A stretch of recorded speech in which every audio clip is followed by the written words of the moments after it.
week 3. Let me move you over. Of the Pro Chess League Miami Champions, and we got a tall order tonight.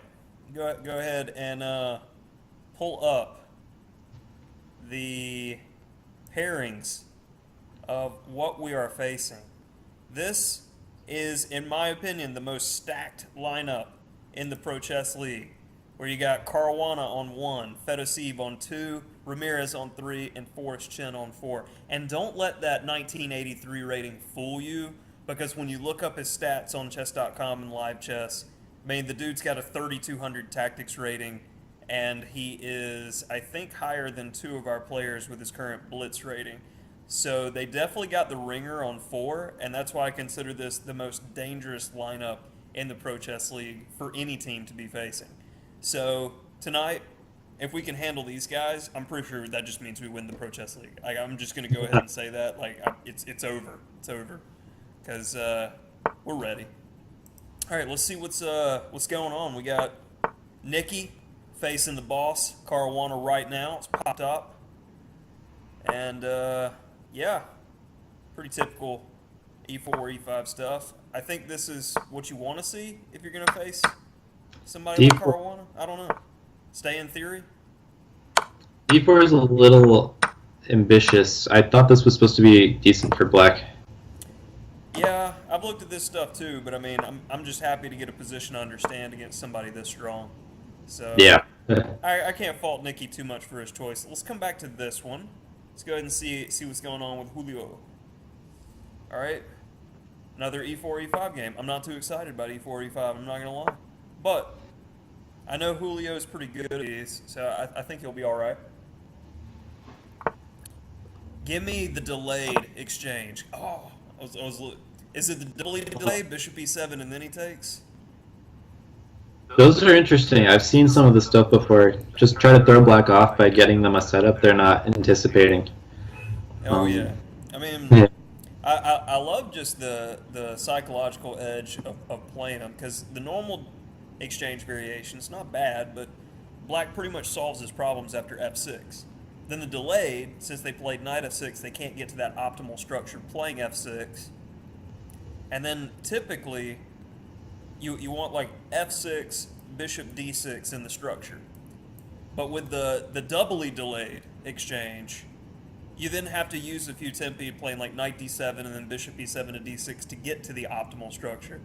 So if I was an E4 player all the time, that's all I'd be playing. Just because I like the way it sounds too. Is he gonna do it? Come on, one time.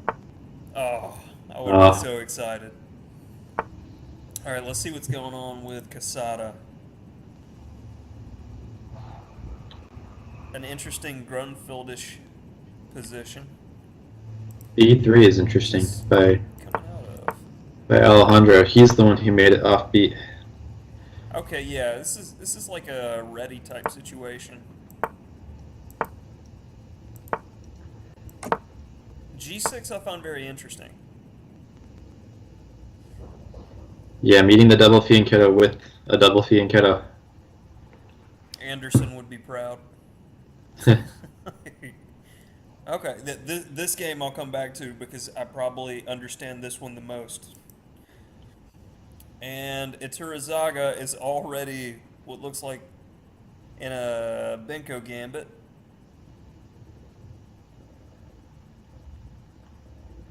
Yeah, early A4 in B3 by white, it looks like. Or is that not early? I don't actually know the main line too well. I play on offline.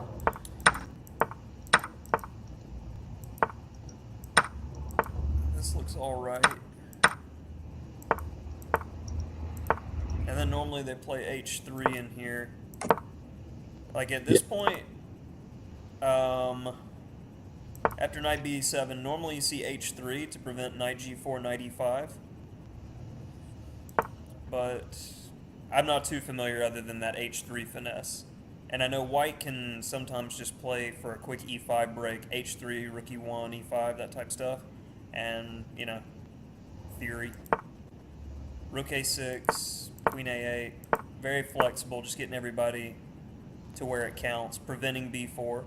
And normally you see in these types of maneuvers like knight e8, knight c7, if there's something on b5, and just to make sure e5 isn't going to be played, unleashing the bishop. But he went for, after b3, knight b6.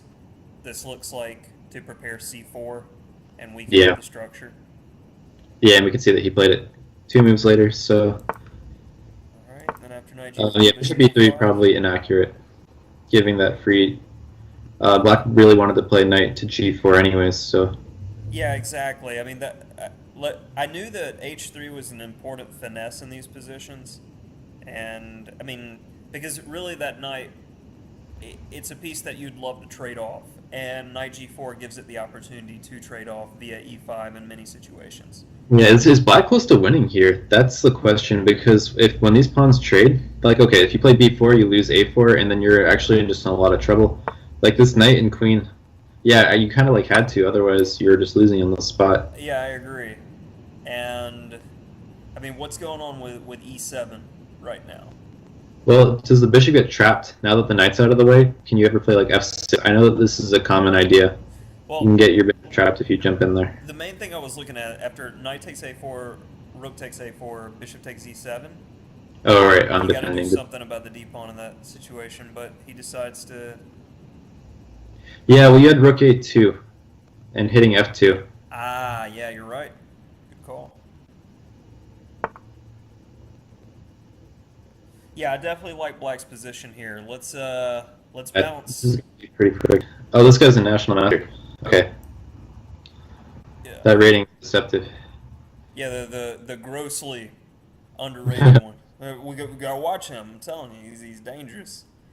But looks like Nicky's got a position that he shouldn't be ashamed of. But Yeah, it's gonna be hard with this d-pawn. Well, I don't know actually. Yeah, it looks pretty equal, to be fair. huh. Yeah, it looks equal. But the main thing in these types of situations is he can play forever and ever and ever and ever and ever. So you got to be cognizant of time. It's hard not getting intimidated. Like from personal experience playing against strong players in the pro league, like if you get behind the clock, they're just going to work you to death. So he needs to pick up the pace some, in my opinion. Yeah. All right, let's see what's going on. Julio again. Pretty Okay, a lot's typical happened. Spanish position. Let's see. I don't know. I'm not too familiar. Is this the Briar? No, this is Chigorin territory. I think, well, knight a5, knight b8 would be Briar. Yeah, that's right. But And no, this is bishop different G4 already. was allowed, so I know there's sometimes a finesse where you have h3 and the bishop doesn't go there. Yeah, so this is the bishop g4 territory, rather than either of those. Yeah, I think it's called the Yates variation, and you can see it. It's Oh, okay, yeah. telling you. It's got a lot of other names there too. I think Yates is the official. Yeah, for the viewers, both of us are pretty much not e4 players and pretty much not e5 players. So that's why we Yeah. don't have such an enthusiasm about board 1 and board 2. No, I mean, but this is what you see whenever you watch the high level games. So I guess you have some feel for it, because these guys play e4, e5 all day and all night. This knight takes e5 Okay. I liked. I mean, that Yeah, can put that's- somebody on their back foot if they're not looking for that move. Yeah, getting the bishop pair in this position looks really, really good. Yeah, I'm not gonna lie. I mean, I feel like Julio pretty much got everything he wanted, and just because, I mean, for me and my preference, this is a pawn structure that's very similar to what you get in King's Indians, and Julio being such a King's Indian specialist, you definitely find it easy to play. Are you getting arrested over there, Darcy? I mean, it's getting pretty Oh, serious. can you hear that? I was, Yeah, it's no, just I live ridiculous. near a fire station. Also, I mean, Chicago, there's always a police car. But I think it's a fire truck that you were hearing. I live right next to a fire station, so, Ah. yeah. Yeah, I really like the work Julio's doing here. Respect. Okay, let's bounce back to Casada. And this is reminiscent to me of a Queen's Indian where you've gotten in G6. Just, Yeah. double fianchetto, like, I don't know that this is a bad position by any means for black. No, it looks like black got what they wanted too. I mean, with the knight outposted on e4, it's Yeah, I I mean, it's just all about the c5 square. I mean, can we have some more tension? yeah, so are those sirens really loud? Now it's fine. It's just the bleeding ears of our viewers right now. They don't need those. They have their eyes to see what's going on. Yeah. Yeah, hope those fire trucks aren't coming to my building. That would be I mean, we take this job pretty seriously. I mean, me especially.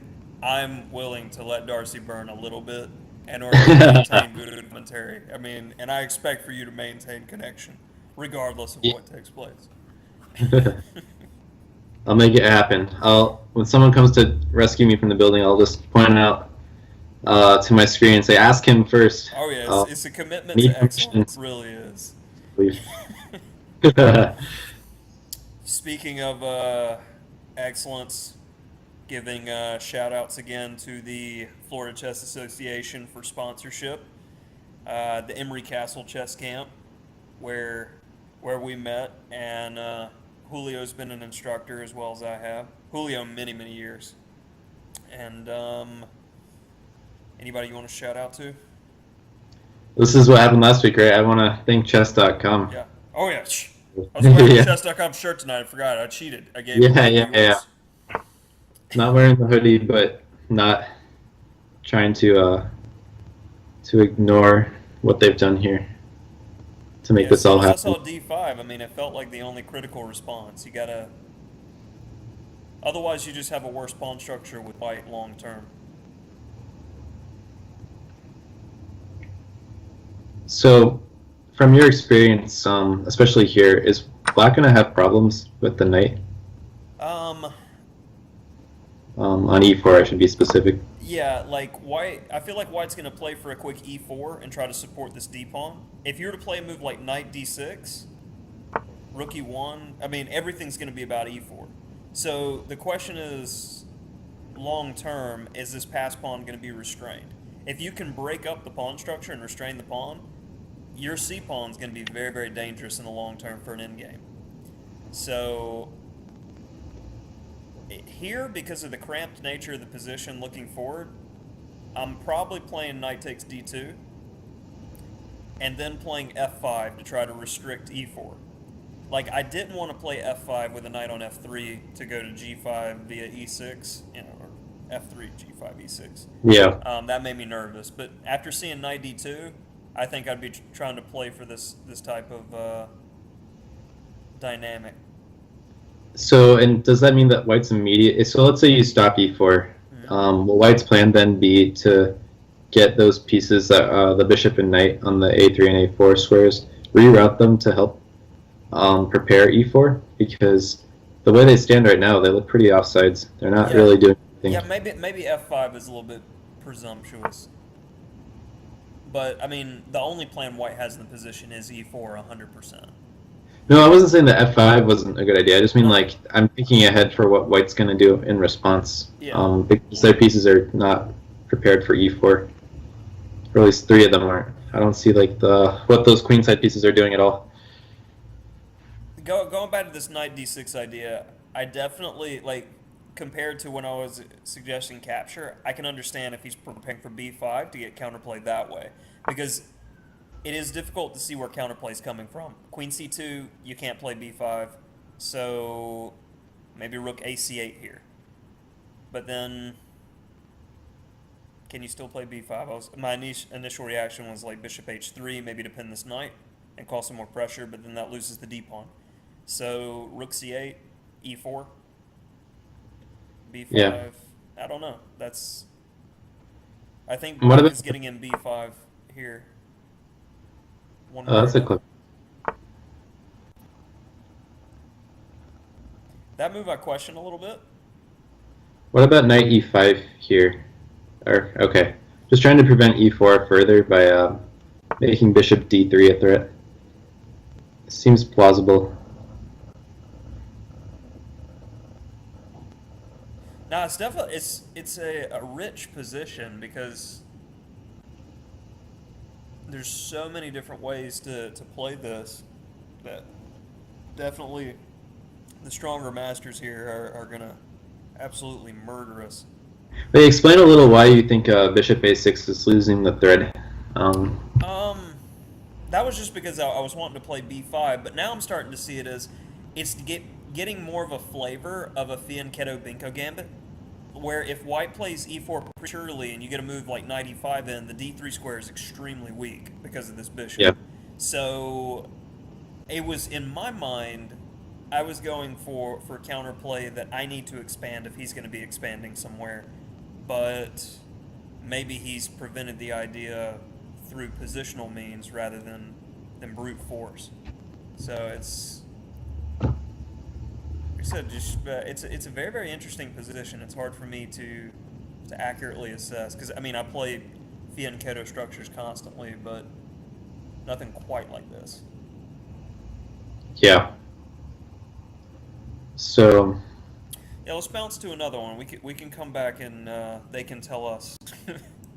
yeah, this is our secret. Instead of actually having an answer, we just like, oh, let's Yeah, move. we'll let them explain. All right, so black's got white pretty well bottled up. Yeah, got the pawn back. Active rooks. I Yeah, think. white still got a pawn in hand, Oh wait, did I miss? Yeah, I miscounted. but I saw that the H pawn was unopposed, and I didn't see that there was the G pawn right next to it. yeah, I think black's got more than a pawn's worth here, though. Yeah, especially with Queen G4 incoming anytime. Well, okay, maybe not Queen G4. What about But h4 here? H4. Did you just say H4? Yeah. Yeah, that's okay. So the same move. Um, Okay. oh, or picking up the two pieces. Yeah, I think this should be a pretty easy conversion. Especially with that bishop gone, Queen G4 is going to be um, pretty close to game over. You're going to lose the G5 pawn, and if you can get a double attack on F7, it's looking pretty hard to defend. What's going on if rook d3 here? Rook D3 was interesting. Rook d3, you know, I can simplify a bit more. Maybe it makes the two pieces better, though. Queen c6 makes sense. You know, try to Yeah, so I would stack the expect stuff. Queen G4 here. And then if f3? Yeah, you got rook takes e2, never mind. Yeah.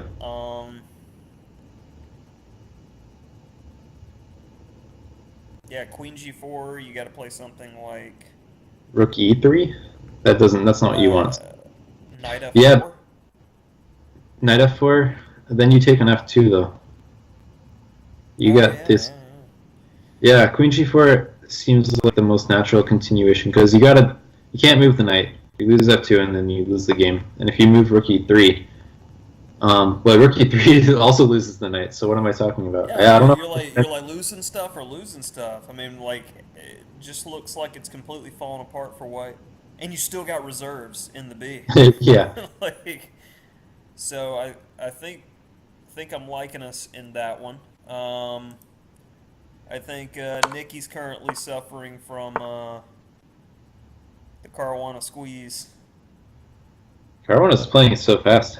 Yeah, he's Oh, is Nikki down some pawns? No, he's not. This is interesting.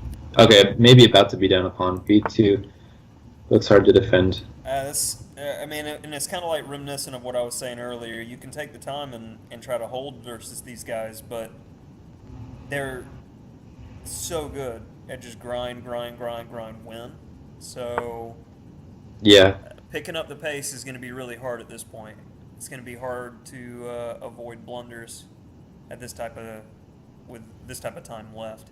Yeah, Nikki's only real plan here seems to be to try to go for some sort of perpetual by getting his queen to f7. But the moment you move your queen, looks like your king's getting wrapped up. Like the Yeah. queen up guarding f4. Um, I imagine queen. Yeah, now because you're now threatening f2. Every And that should be the straw there. yeah, I that's don't unfortunate. see. Yeah, it's like you have to go to queen g3 just to defend the pawn.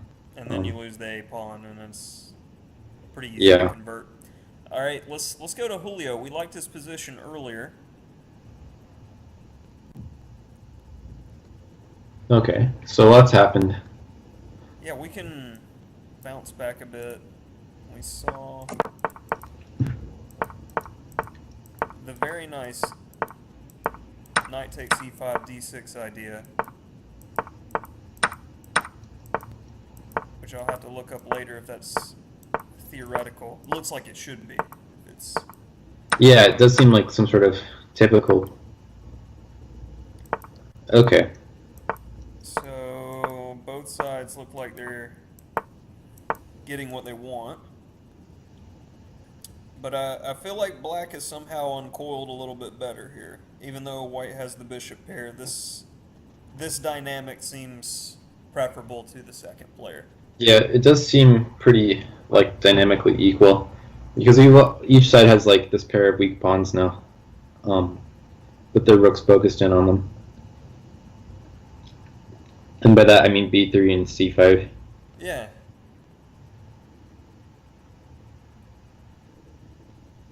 Yeah, and black does have this really strong knight, which is why knight c2 wasn't a move earlier.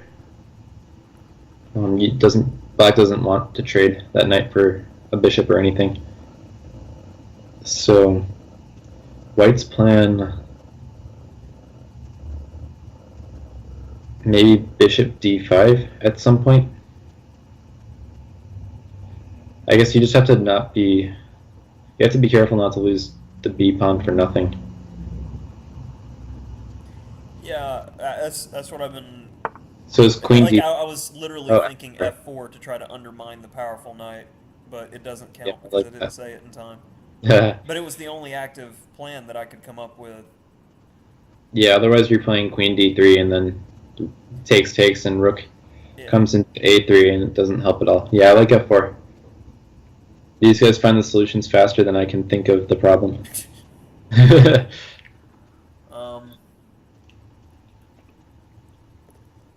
Okay, let's Caruana looks like he dusted off Nikki, but respect for Nikki for holding as long as he did against one of the top players in the world. Yeah. Wait, so in that position there, And it looks like Iturazaga just won. yeah. Sorry, I closed it before. No, that's fine. It just looked like, why wasn't the queen getting trapped there on a8 in Quesada's game? The queen was on a7. Is rook a8 not an idea? D6. Oh wait, maybe bishop takes e5. And you Oh, lose yeah, b6. yeah. Yeah. Oh yeah, there's no D6. Or yeah, or d6 also. Yeah, okay. Sorry, it was the 1 second I had to look at it. I was just like, wait, what's going on? Yeah. Let's bounce back to this one to do a quick recap because this Binko Gambit, it's opening that's definitely good in these types of rapid time controls, in my opinion. Yeah. If you're needing to win with black, you gotta go for it with these types of positions. And somewhere in here, black just started to get a little something going. Yeah, I think if it wasn't a4, the early a4, it was definitely the bishop e3. Yeah. Allowing this knight g4 with tempo. That's not what white wants. And I mean, black's knight, think about the journey of this wonderful steed getting all the way to the d1 square. Yeah. It's pretty ridiculous. Yeah, and after queen g4, I think there's no hope. Yeah. And just some calculation here. Yep. Yeah, and All even right, there... 1-1. Let's see what's going on the other boards. He went So with it's it. rook. Anyways, that's so bishop d4 seems. I'm Sorry, not gonna bishop cheat d5. yet. Not this early. I'm not gonna ask the bar. I was gonna ask the wicked bar of white and black, but no. Yeah. Okay. So bishop e5, queen b6. So he gave up this pawn on purpose to take on a2. Well, okay, To maybe not take right on away. 'Cause d5. yeah, yeah. Sorry, you're losing your bishop. Yeah, you've got to take on d5. D5's very dangerous. This looks like it's running towards equality pretty fast.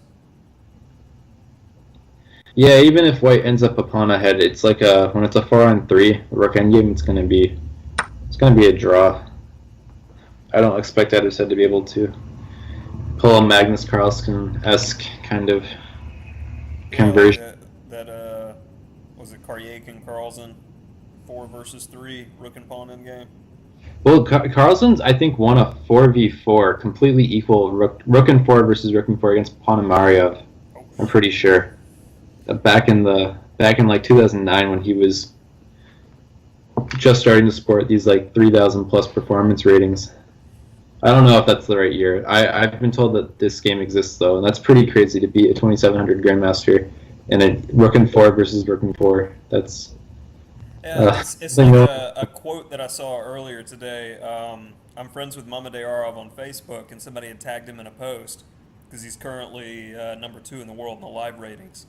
And he was like, what was it? I'm the number 1 human on the planet right now, was like his response to it. And I think it's appropriate. Because there's everybody else, and then there's Magnus. Yeah, that's really funny. Yeah, we'll bounce back to that. It seems like the fireworks are yet to come, but both of our guys have a minute versus roughly 5. That makes me very uncomfortable. And this position, it went from looking really, really good for Julio to this looks passive and difficult to hold. Yeah, no longer with the bishop pair advantage. I do like black here. All the pieces for black are working pretty well.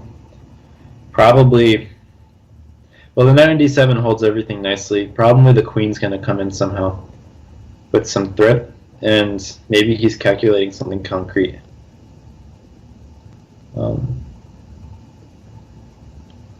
Yeah, because you worry about these tactics with the knight to e2, if you can distract its queen somehow. So he takes maybe... Okay. Activates a piece that's not. That's not working. Yeah. That rook's coming to f6 in all likelihood. Or even e6. I imagine f6 though.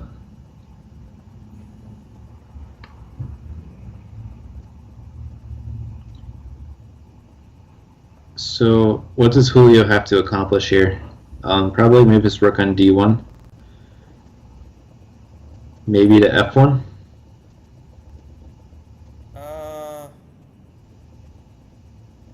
If bishop g3 to start things off. Knight c4. Okay. I guess that comes with an attack on the rook now. But after... Interesting. Oh, right, yeah, these knight e2 tactics I was talking about. That's a good move. Okay, yeah, completely. Yeah, you always have to be careful. Just like having it in your vision that you have this forking distance here. I saw that it was going to be a problem, but I didn't see this move. This was a good find by Fedoseev. Yeah, that's a shame. That's with the good tactics. Yeah, Julio's going to have a lot of trouble holding that position. And back to... Okay, this looks pretty equalish, I'd say. I definitely have a preference. Yeah, if knight trades, then probably... Well, if you take with the rook, then you get the second rank, maybe get behind the a-pawn. And if you take with the pawn, then that's not winnable. Yeah, this is looking very, very drawish. Yeah, with very little time left, I imagine knight takes knight. Okay, he starts with this move, but I imagine knight takes knight is on the agenda after rook f4, because the knights are going to make things really complicated, but the rook ending should be, I think, pretty equal. But yeah, 44 seconds, that's what's most scary about this position. Yeah, so knights come off, he's going to take with the rook, and then rook to d2. Probably, well, rook a3 you don't want to play, but now rook a2. Yeah. Get behind the pawn. Yeah, so the rook might jump out from, oh, well, he protects his pawn. Yeah, I imagine the A and C pawns are going to trade, and then black is going to try to hold. But, I mean, he wants to protect the C pawns, so this might also just be a good way of holding, because the king can't really move, and if he plays e3, his rooks are a little discoordinated, and maybe he'll double on something. Right. So it looks like Julio's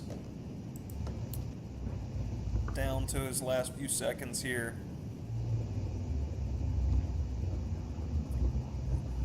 Yeah, this is very dismal to try to hold with this amount of time versus a very strong opponent with a couple minutes to think.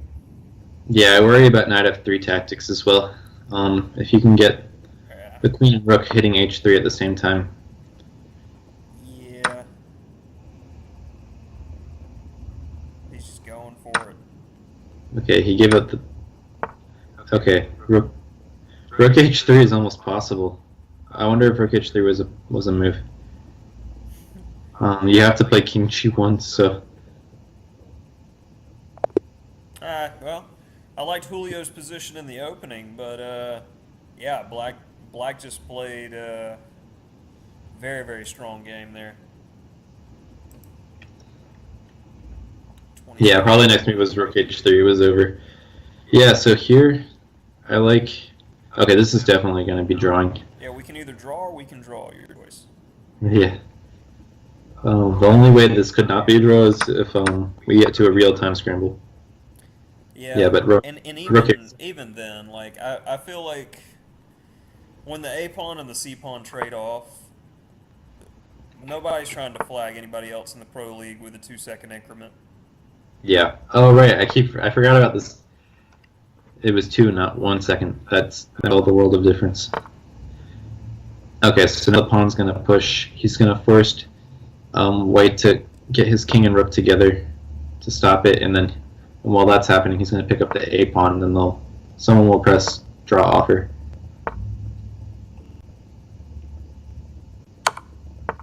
Yeah, C2. F5. Or, yeah, rook C5. I Yeah, just like he probably F5 so I can start king F6, king E5, and get my case white starts pressing too much. You want to win the endgame. Yeah, so rook B2, rook A3. That might be the draw. Yeah, because otherwise maybe he worries about... No, probably he can't go after F2. That might be how you lose the game. Yeah, I mean, he could definitely slip up here with 11 seconds. So he's just handling it the way that he doesn't really have to calculate anything, I don't think. Yeah, and I imagine rook B2 is going to be the move. I don't see how... I mean, if you plays A5, you just play rook A3 the moment the pawn's undefended. If you play there, then black just makes like king F6 or something. Some waiting move. Yeah, king F6. So, no progress to be made. Okay, rook... Yeah, rook C4. Okay, that's interesting actually. Did he calculate? Huh. Okay, but black will pick up the pawn in return. Yeah, but it was... I don't know if he had time to calculate that, if the king has enough time to... Oh, yeah. Oh, yeah. Oh, no, wait. Kid it. What's going on here? Yeah. Rook check, rook check. Okay, this is saving, yeah. Rook check, and then king holds, and then the rook holds. That was, for a second there, I thought the impossible had happened. I don't know that it hasn't. Like, this could be a storybook type end game. I'm not comfortable at all trying to hold this. I mean, thankfully, white has the burden of proof here, and you can just go back and forth, so you don't have to worry about time anymore, no real calculation, but it's still dangerous. Yeah. Okay, well, luckily the moves aren't difficult for black right now, even if white's trying to prove something. Just from a time perspective. Just keep going like, yeah, c3, b3. Oh, Yeah. okay. Oh no, this is terrible. Yep. Okay, but you play rook to c3. Yeah, this is lost. Oh, that's not good. How did this happen? The outside pass pawn made all the difference.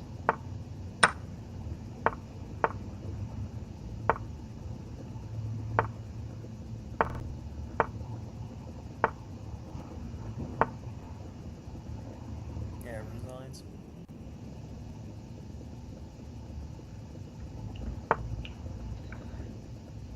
So is running the c pawn? That's what I'd suggested. Is that just a bad idea?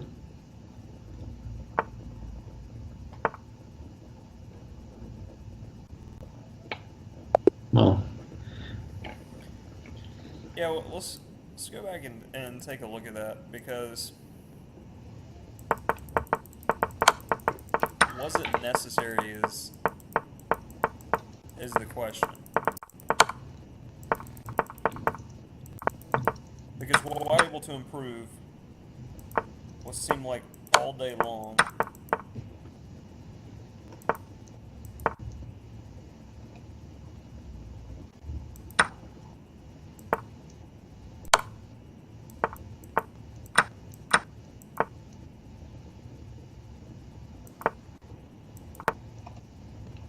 And right here, I would have played f5.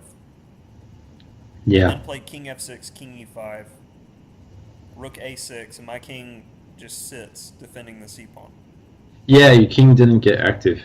That's a good point. I think this should have been holding. Yeah. Rook and pawn in games are tough.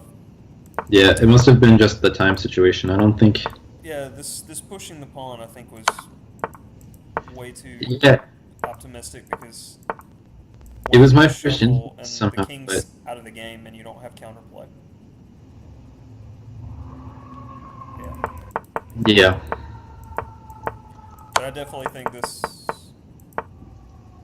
was the moment. Instead of rook c7, I think this was putting him on the thread to lose the game. He had to play f5, and then, you know, king f6, king e5, king d5, and just try to hold.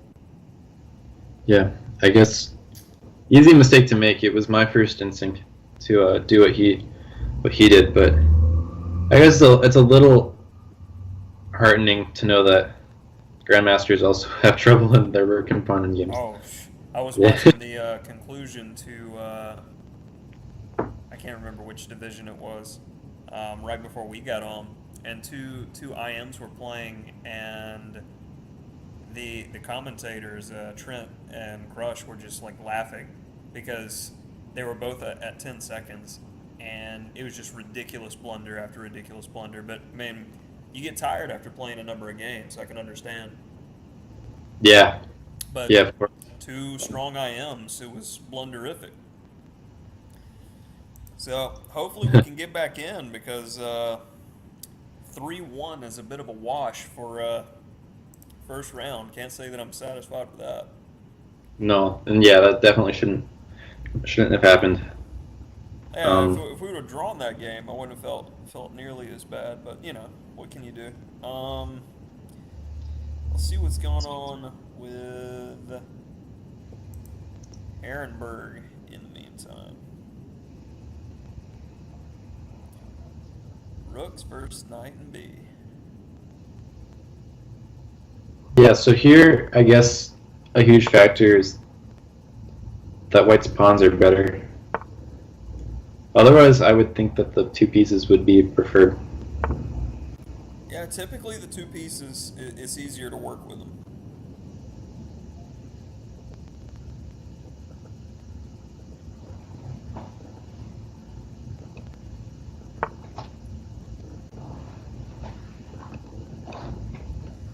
So I don't want to play rook d2 check. So Yeah, I guess you just play. do what? Yeah, so like trading a rook. You said you don't want to play it, so you don't want to trade rooks then. No, I think it's easier. Maybe a5 just to prevent b4. Rook d3 makes sense. You can't. B4 makes the c pawn weak at that point, and you have bishop d6. Yeah, so Oh, we got some games starting. So Caruana Becerra. okay, so we'll see how the top dogs handle the. Oh, okay, so no, we're gonna get a London. I've thought that this the Fianchetto is one of the better ways to I'm fight the gonna go London. ahead and bet that Julio's has played d6, c5, b6 with that structure against the London. Yeah, this stuff is. I think this is one of the better ways to combat the London. I know a lot of people don't play it because they don't play Grunfeld or King's Indian, but I think Zapata told me or told someone I know that it's one of the better ways to do it. Okay, knight c6. That's not quite the way that I like to play it. Like in this situation, instead of knight c6, I like a6 to provoke a4 and then b6. Because if you play b6 immediately, white doesn't have to play a4, and that may be something that is. I thought a4 was a normal move, anyways. It is a normal move, but you want to encourage it because with a specific plan where black can play rook a7, bishop b7, queen a8, bishop c6, Oh, yeah. you're able to play b5, and the a4 pawn helps you get counterplay. Yeah. So that's, Usually when I'm playing white from these positions, I'll play a4 and knight a3, knight c4. Oh, okay. It's a little different here because of the Fianchetto setup.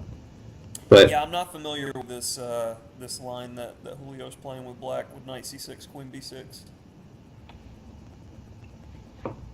I imagine queen We can C1. bounce back to that one. Let's see what's going on with Nikki.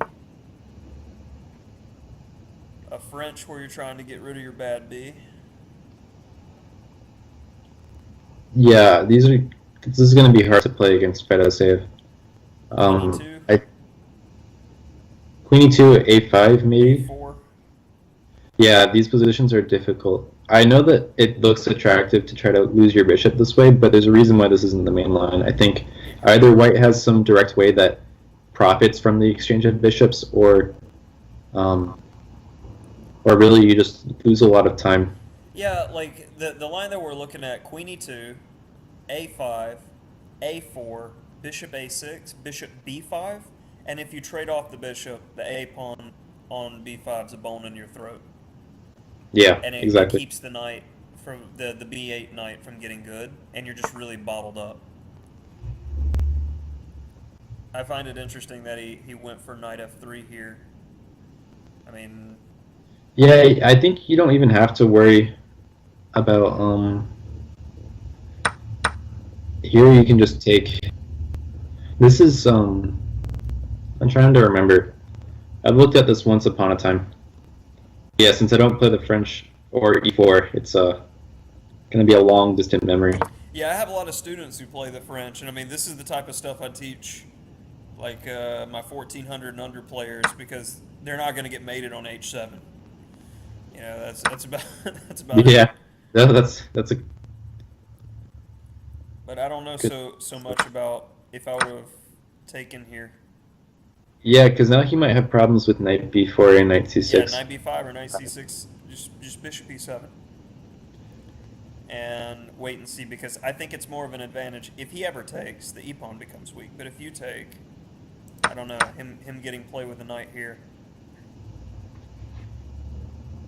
So, like... Yeah, so because after rook c8 seems natural, but then knight b5 hits a7 and potentially knight e6. I guess e4. He probably got this. Queen a4 as well is annoying. Yeah, Nikki was thinking that he would have to take back with the pawn. Maybe he was like thinking, okay, e4 would be e5. I don't know my squares. E5 would be hanging, but probably you can't take it here. Just rook e1, you have sacrifices. Or yeah, oh yeah, hanging your knight. So that's more. Yeah. So, but if he has to play that, knight c6, or not even. Maybe f4 is very strong. Yeah, knight c6, queen c7, knight takes e7, king takes f4, and Yeah, I forgot. If you get the king to force the king to e7, yeah, Nikki could get busted really quickly. yeah, that doesn't look too hot. And I mean, maybe f4, queen g4, and this type of position plays itself for white. All right, Yeah. let's see how Iturzaga's doing, because he's keeping Riot score of what is this now, 8 out of 9 in the pro league. Yeah. So let's see how the man's doing. All right, so symmetrical English.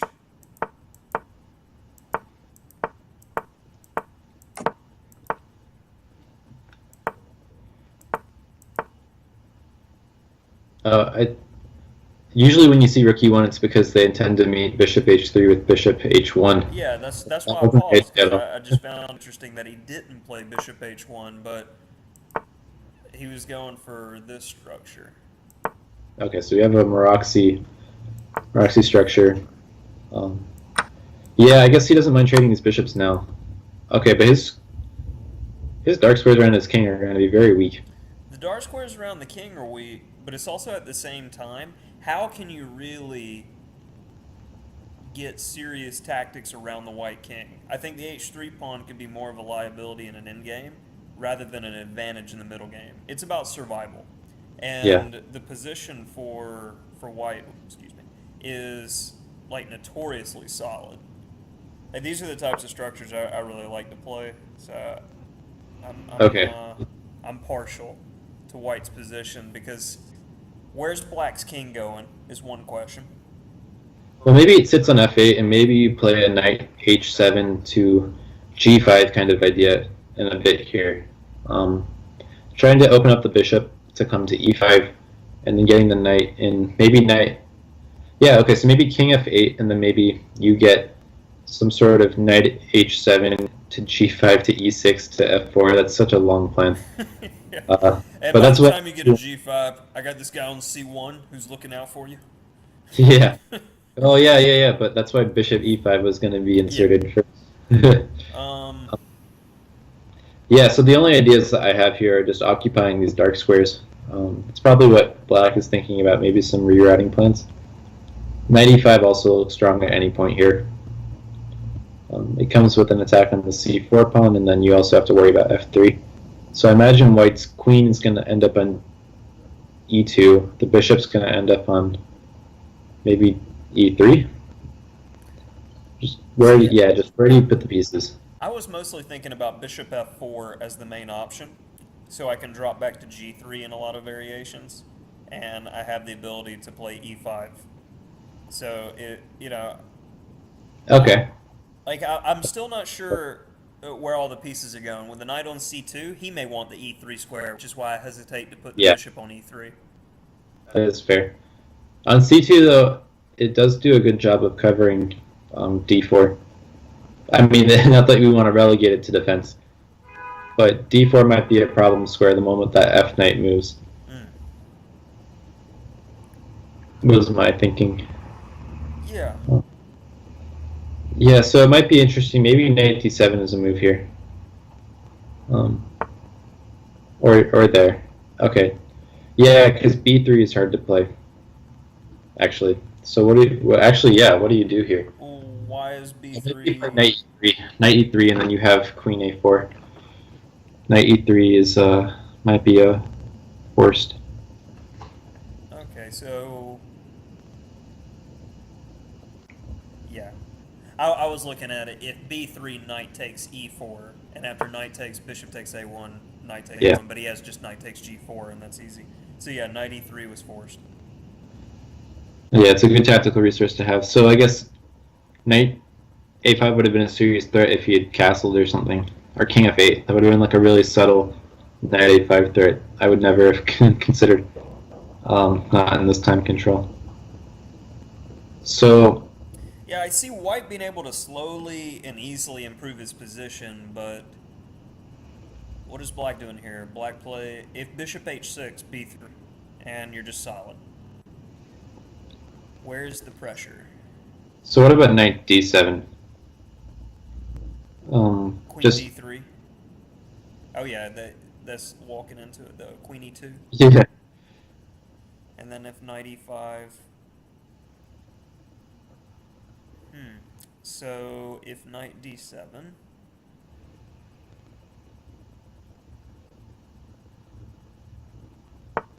Yeah.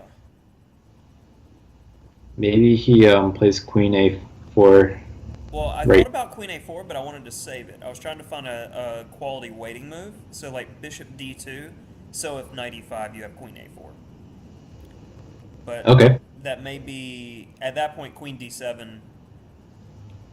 Oh, that hangs the knight. You gotta play Knight C6. Yeah, the moment if you go queen a4 here, okay, he has to play b6, and then maybe b4. Okay, but I should just remember that b4 won't be possible because you're hanging the c pawn, and then your knight's also hanging on c3 because I'm crazy. Yeah, let's go to another game and come back to this one. We haven't looked at Casada yet. Hopefully he's getting some redemption after last game. Yeah, we need everybody to be beating their board 4 to Yeah, have. right. Looks like another, I think it's cohort variation of the advanced Caro-Kann. Yeah, c5, c4 is interesting. I know that's not most popular to challenge. Usually bishop e3 is played, but I think there's so many ways to play that challenge this the main line here of the Caro-Kann. Yeah, But I know that's like c5 right is, there. Let's go back to, oh, another result is in. Looks like, yeah, Nikki got busted, it seems. yeah. This is a Let's see what happened because both of us didn't feel good about this variation. Queen e2, just a... Okay, so now he goes... Oh, he doesn't even take. Goodness gracious. He just keeps the pressure on. Yeah, there's gotta be something here. coming up. This is gross. Every single one of Black's pieces is just getting murdered.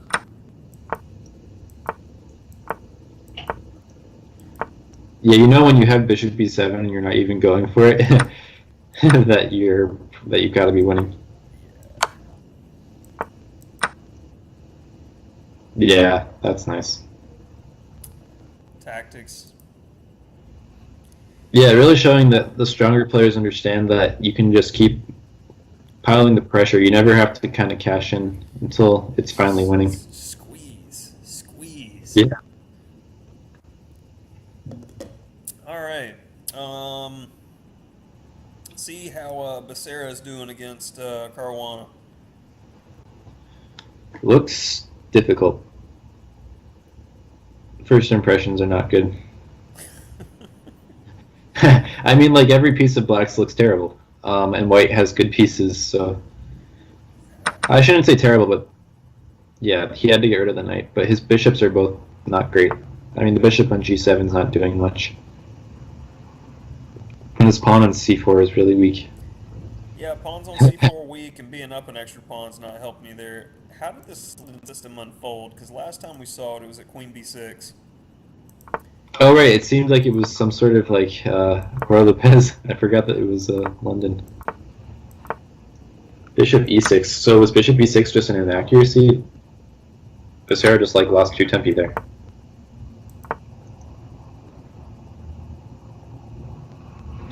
Alright, trying to play for tactics. Yeah, he made some inaccuracy, lost a couple tempi, and had to give up a pawn to stay in the game. Yeah, That's I'm not pretty good. sure you gotta have better prep against, one of the world's elite. Just saying.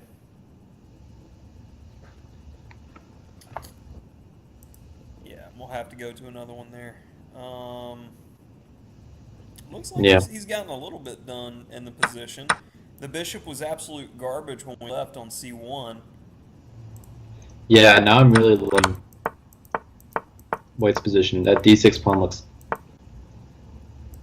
Oh, okay, so I like what he did. He had this really nice tactical resource to play bishop to d2 to c3. I think White has a significant pull with these bishops off and the d6 pawn the way it is. Yeah, Terzaga found a very, very nice resource there in bishop d2. That was impressive. Yeah, here, I guess b3. I wonder what alternative he's considering. Oh, maybe he's considering taking on d6, but... Can you get away? Like, if queen d6, knight c4, knight c4, queen c4... Also knight rook f3. d1? Queen d6, knight f3 also. Okay, yeah. That, I can't... So he plays f4 first. Okay, so he might be going for it. Knight takes c4 seems forced. Then you take, queen takes d6, king can't castle, and you're gonna double. This might... Yeah, it's the first He's trying to- position I think we've seen. Yeah, Oh no, Yes, but- I've been logged off again. yeah, because when the queen takes on d6, this knight b5 coming in is gonna be, terrible for black. Yeah, definitely. Predicting a Terzaga win. Come back. You have no current games, why not start one? Yeah. Right. Looks like I need to be like playing a blitz game on the side while we're doing this. Yeah. All right. But I clicked you though. All right. Let me go back to. Oh, queen d4. Is he just Ooh. winning on the spot? I didn't see that at all. e5. Okay, so he picks up the piece. That's super That was nice. pretty ridiculous. Gotta follow. Yeah, I everybody again. missed it completely. So did Alejandro, apparently. Yeah, I'm definitely in the club. No worries there. Yeah, so he'll take on c8. His knight will come into knight e to d5, and that looks pretty over. Because he'll pick back up the pawn, and then he has knight b5 coming. Yeah, I don't know what he's thinking about here. Queen takes c8 seems forced because of the tension between the pieces. Unless he comes back to e5, that'd be funny. Sorry, d4. Yeah, I was thinking Queen maybe d4. maybe Maybe you actually, go back to maybe d4 d4. because you like the queen better in this position. Yeah, actually, I take it back. Queen c8, not forced. I think queen d4 is definitely... Queen d4, knight e5, then you could even take on d6. That'd be... That would be close to over. I think either way, I think White's gonna win pretty comfortably. Being up a full piece with these chances to get the few pawns that you got for the piece. I gotta Just go back to this because I mean it's such an innocuous looking position when he plays f4. Yeah. I mean, like it's static for 20 moves. Yeah. I wonder if Alejandro teaches his students to castle. Yeah, he left himself hanging. Yeah. Very nice. Very nice. Casada, how we doing? Oh yeah, I retract my statement from earlier. I like his position too. Yeah. There was No, two games in this round that I like. Yeah. Yeah, I feel good about his chances. Yeah, playing the Caro-Kann is difficult, and playing the Caro-Kann against someone much stronger than you is usually a recipe for disaster. So My minimal Caro-Kann experience. this doesn't look fun. No, he's going to get ground out with the... So I'm so pessimistic. No. He- Like being realistic is the way to go. Like it was like last round when we were looking at that rook and pawn game at the end. I just had the worst feeling because Wait, I've lost those types of games. is this improvement for black though? I mean, white. If white takes in c6, then it looks like it should be picking back up a pawn, and then it's not losing. Yeah, I mean, And so say otherwise, he triples the pawns. bishop actually takes, pretty rook takes cool. knight e5. That's e5. Bishop takes e5. pawn takes. Rook's trade, and then rook takes b4 Where did the rook trade? on c1. So now he has. Oh, okay. He can't take on c3. That's a clever move. Yeah, if you play knight e5, bishop takes, pawn takes, rook takes c1, rook takes c1, rook takes b4. That's definitely a holdable position. Let's go back because I'm missing where rook takes c1 is happening. So after takes, I'm saying knight e5. Bishop. Oh, knight e5. Sorry, I was thinking knight d4. No. Yeah, that's what I was like. Yeah. This is another way of holding the c pawn. I was trying to fix my pawn Yeah. structure. I was playing the inferior move and wondering why I was why you were falling a one. Oh yeah, man. but rook d1 is definitely far superior to knight e5. Why change the position when you can just sorry, I'm throwing remotes over here. Why change the position when you can just slightly improve all of your pieces and make your opponent have to play defense? I mean, this is why he's good. Yeah, bishop f6. Now rook c3. Again threatened. I'm actually curious before we click to another game. How's white gonna solve this problem? Does he have to play rook e3, d3? I'm getting every square wrong. I need to work on the. They have like calculation training. Oh yeah. Yeah, I should do that. Click on all the right squares. Yeah, you gotta beat 40. Yeah, I've beaten 40 before. I did this stuff before, but I guess I lost it all. Yeah, okay. He can't play d3 because rook takes b4. Yep. So yeah, actually, I'm curious. How does white solve this problem? Besides knight e5. You just don't like my move. You got me. Yeah, if Ilya picks the pawn back up, I don't think that he's in trouble anymore. Yeah, after knight e5, I mean,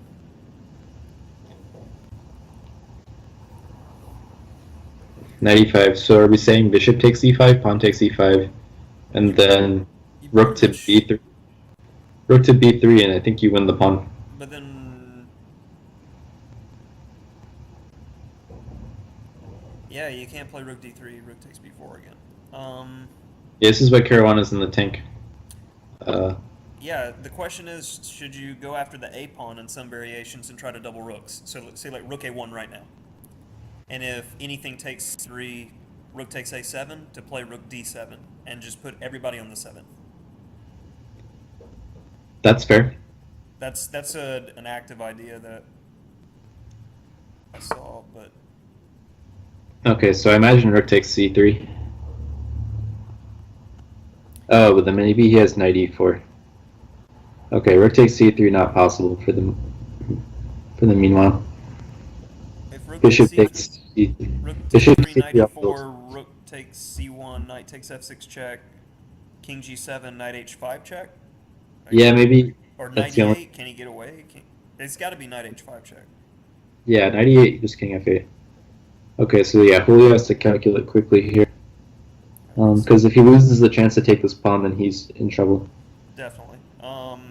So rook takes c3, knight e4, rook takes c1, knight takes f6 check, king g7, knight h5 check, g takes h5, rook takes c1. Then rook takes b4. That's got to be better for black, so I'm missing something. Yeah. Rook takes c3. Could it be possible that he doesn't play knight e4?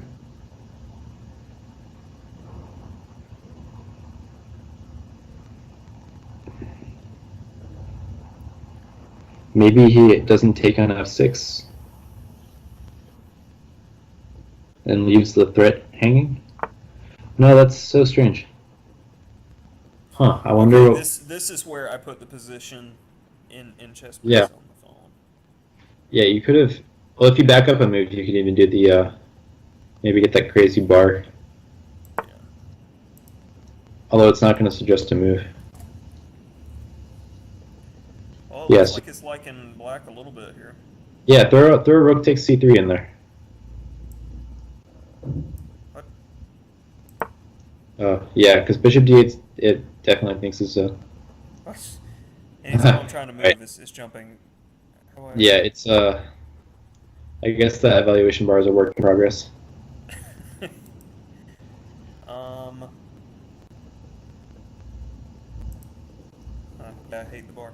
Um, I want numbers. Yeah, this isn't. I think Julio missed his bishop d8. I don't understand at all. I mean, you're just putting that bishop on a square where you can have a discovered attack against it.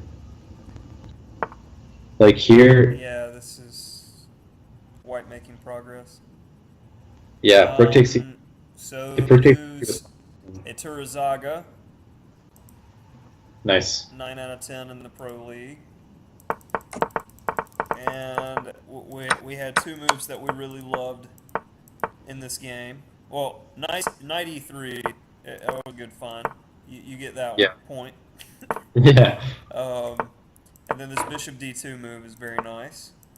But the nicest move in the game was this surprise queen d4, yeah, which came out of nowhere in the docile position. He did go back to d4 and maintain the tension. yeah. I like this. And yeah, Yeah, you can, he got absolutely the most that he could get with the ponies here. Ridiculous. yeah. The double threat. Knight d7 incoming. I'm That's so nice. definitely looking forward to the Iturazaga Caruana game. I think Iturazaga is in excellent form to face a beast like Caruana tonight. And looks like Casada, especially when your opponent hasn't castled and you got like everybody doing stuff. This looks pretty good. Yeah, this could be close to over for black. Um, the moment you have some sort of breakthrough, like knight takes d5, and then some tactical reason why they can recapture, it's over. So probably black is going to be thinking about how to get the bishop out. Bishop b4. And queen takes c4. Yeah, looks good. Um, is it even necessary I'll though? try. Because maybe something like Maybe. knight e2, because the knight's just good. Yeah. Yeah, maybe I was about to say maybe knight takes d5. It was possible. Rook takes d5 and rook c8. I didn't see this tactic, but I was just looking at Yeah, you're. some tactics. See, I was only wondering if this was possible because queen a4 would be a double threat, but I didn't see that the rook would hang as well. mm, And here, queen takes. queen takes queen, rook takes queen. And then what do we play? What do you want? Maybe there's more though. Okay, I guess you have to. Maybe instead of rook c1, bishop d2 then. Yeah, that's another way to go after the I like that. Does if bishop e7 looks losing though, just check and then you double on the bishop. Rook to b8, bishop d8, rook c1. It's game over. So this is a good one. Oh no, you have king e7, but then what happens? Then you just play bishop g5. Yeah, this is looking pretty good. Not immediately Yeah, clear. but you're trading your e-pawn to mess up his pawn structure again, and he's got weaknesses for days. But Yeah. can he get more than bishop g5? That's the question. Yeah, I mean, if you play like bishop d2, that'd be funny. Just to try to play bishop a5. But then maybe rook to e8 and it's holding. You're just stopping that pin. I think bishop g5 should be the move.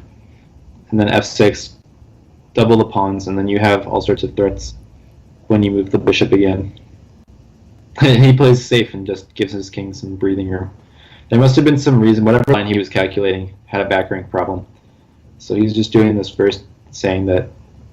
So I'm imagining rook to e8, just trying to break the pin. Okay, so he was concerned about bishop g5. Now he'll want to rook e8 so he can move the bishop, but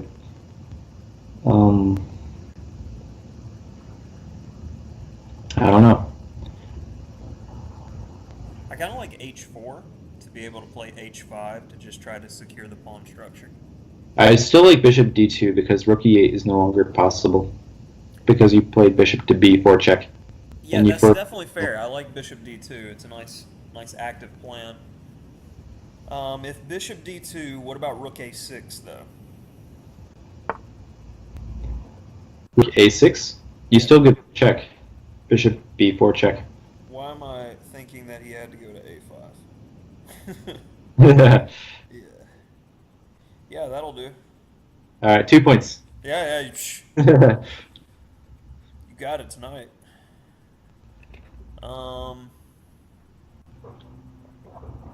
oh, looks like Caruana dusted off Becerra from a position where Becerra both really feel like he missed a lot of opportunities. Yeah, I really want to see if rook e3 is possible in that position. Right here. Yeah. All right, I'm asking. Okay, good. Okay, so position set up.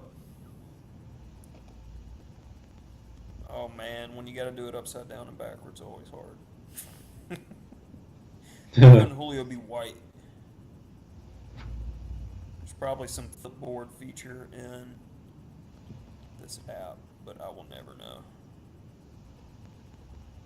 Do everything the hard way. Sorry, it'll take me a second, but it will be worth it. We will No, I mean, this is fine. we will have Um, truth. So was this a split round? Presuming that it looks like there's a lot of fast moves going on in the Quesada game. Probably he's winning then, for sure, if he's playing that fast. Because his opponent seems to be in time pressure there, 20 seconds. Not very much time. Yeah. When we left, I was pretty I mean, confident. yeah, it was over anyways. Yeah. Yeah, so split round. All right, better than the last round. The next round we're going to win 3, and then the final round we're going to win 4. All So. right, there's that optimism we need. Make up for lost time. All right. And I'm almost there. Okay, double checking. I got the position before I start hitting analysis. And it is black to move. Oh, you got to check the right box. Okay. Engine. Okay, if rook takes c3, knight e4, rook takes c1.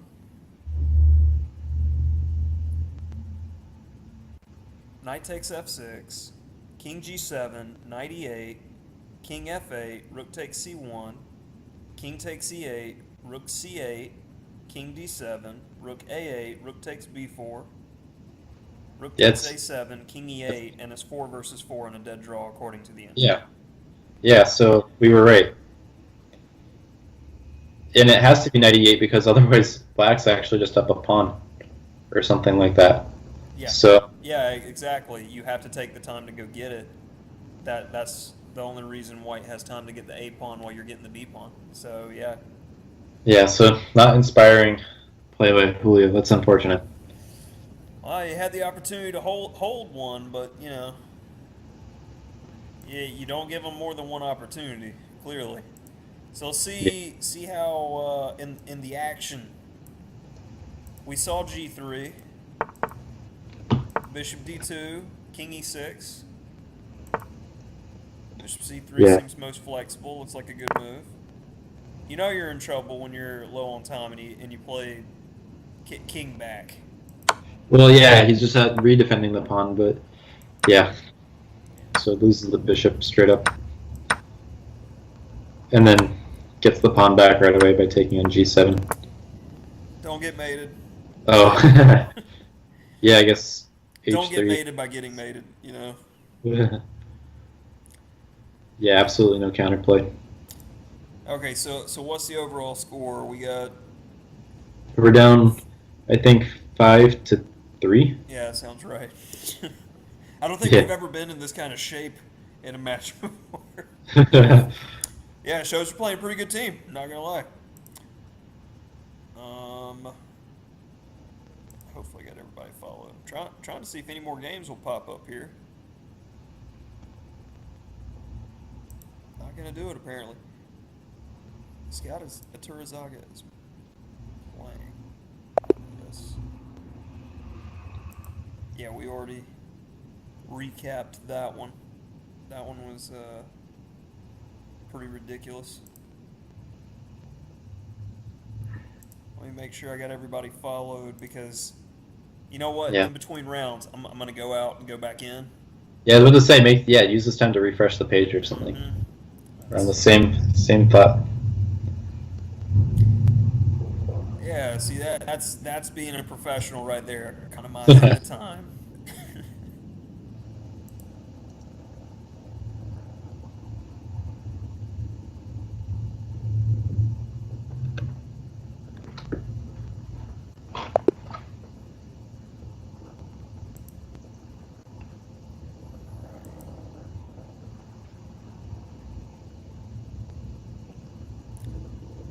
Let's see what's going on with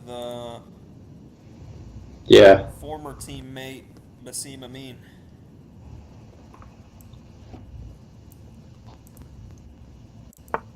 Looks like a King's Indian attack. Okay. Interesting system choice by Black.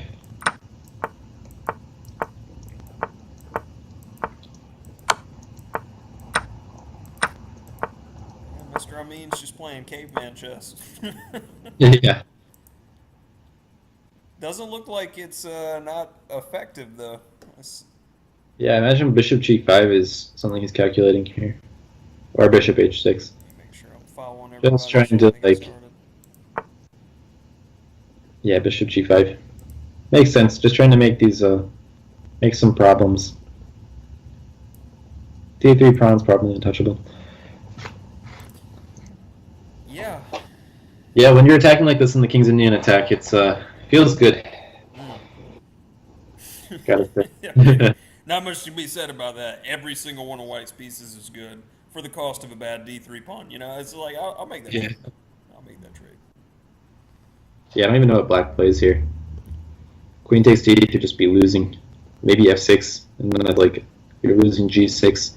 If your knight comes to E7, it's just, you have problems on F6. It might even be close to losing. And you can see the time advantage. Yeah, looks like Amon's going down. Yeah. Shame for the chess bros. Although I wonder what the match score is. That's a good question. Maybe the Pro League site is updated on the home page. Oh yeah.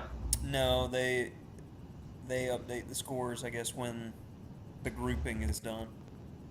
Yeah. That makes sense. It's worth a try.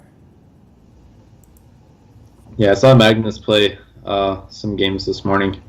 He's like crushing people with one knight C3, D5, knight F3. It's pretty funny. I did see in one of the chess.com recap videos that he missed mate and 2 in the position though. Really? It was a queen sack, and you know it was like mate on the next move. Okay. He missed the They were move. like, oh, but Magnus Carlsen missed mate and 2, but won anyway. I'm like, I think it's more about winning. It's Yeah. Yeah, especially in a rapid game. It's up there with one of my biggest pet peeves for in-game authors, that they'll give an elite player like a 2700 such crap for messing up a technical book draw position, but they don't mention the fact that that player had played like 3 games that day, had been playing 8 hours worth of chess, and had 6 seconds on his clock when he was trying to do this book draw, you know. Yeah. There's some practical, psychological problems that just because you know something's a draw, you may not actually have the time to execute said draw. Yeah, exactly. Yeah, I can see, just looking at Amon here, he's also agreeing that he's in hot water. Yeah, he's in the biggest form of doo-doo. Yeah, I don't even know what he plays. Yeah, I've been trying to figure something out for a couple minutes now. I got nothing. I guess is an immediate threat by after the queen moves somewhere, which I think is going to happen. I guess knight f6 is the biggest threat. Attack the rook and then get this queen in and get some knight discovery check. Okay, he just resigned. Yeah. I don't blame him. That is rough. Not many times do you see somebody as strong as Hamilton getting miniatured in 20 moves. Yeah. Let's See it. let's look at that one again. Respect to the King's Indian attack. Jeez. Oh, and he played against the Sicilian. Yeah, Amon plays the French, so he went into a system he knew, but I think he should have played a normal Sicilian setup. I think those are preferable against the King's Indian attack, which is why you don't see it very often. This particular move order avoids like Bishop D6, Knight G7, F6 is supposed to be one of the best pawn structures that Black can choose from to face the King's Indian attack. But without withholding Knight F3, it prevents that variation, which that's pretty cool. Okay, so back to the action, and we finally got some of our big dogs taking on Caruana. So I'm curious to see what if Casada can make a dent with White here. Yeah. Let's stay with this for a bit because is he thinking Scotch? He may be thinking Scotch. He may be thinking four knights and like I just need to hold. Like He'll play C3. Get the or I pawns. mean he's playing the stuff. Okay. Could we get a Daryl? Could we get it? The Bishop Dublin takes play? D6. Could we get it? I want to see it one time. I will pay somebody to play. No, not today. Not today. Yeah, we're gonna have like the Daryl $20 bonus. Yeah. Okay, so mainland Chigorin. Knight D2 or D5 or A4. Yeah, or there, right as Pretty I much said it. any legal move. Yeah. Everything's on mainline here. And do you take that? Or do you play Knight D2? Probably. Yeah, my look of confusion is because I'm confused. Yeah. Probably you play Knight to D2. I don't see a reason to take it. Also, this is certainly theory, so I'm just making pot shots here. All right, I can ask again because this seems appropriate to ask the Yeah, computer taking about taking because we're not so far that I can't reconstruct the position. Yeah, but I think definitely one of the two, because you don't want to allow B3, C4. Or maybe you do. I don't know. I wonder what he's thinking about, to be honest. Because it seems like very typical. Because if not D2, I imagine taking on B4. And then Knight D2. D4,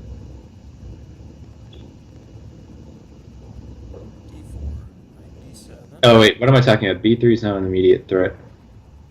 So A4 is the highest scoring move, only been played 114 times. Caruana played B4 immediately, which is third choice after Bishop B7 and Rook B8 in the position.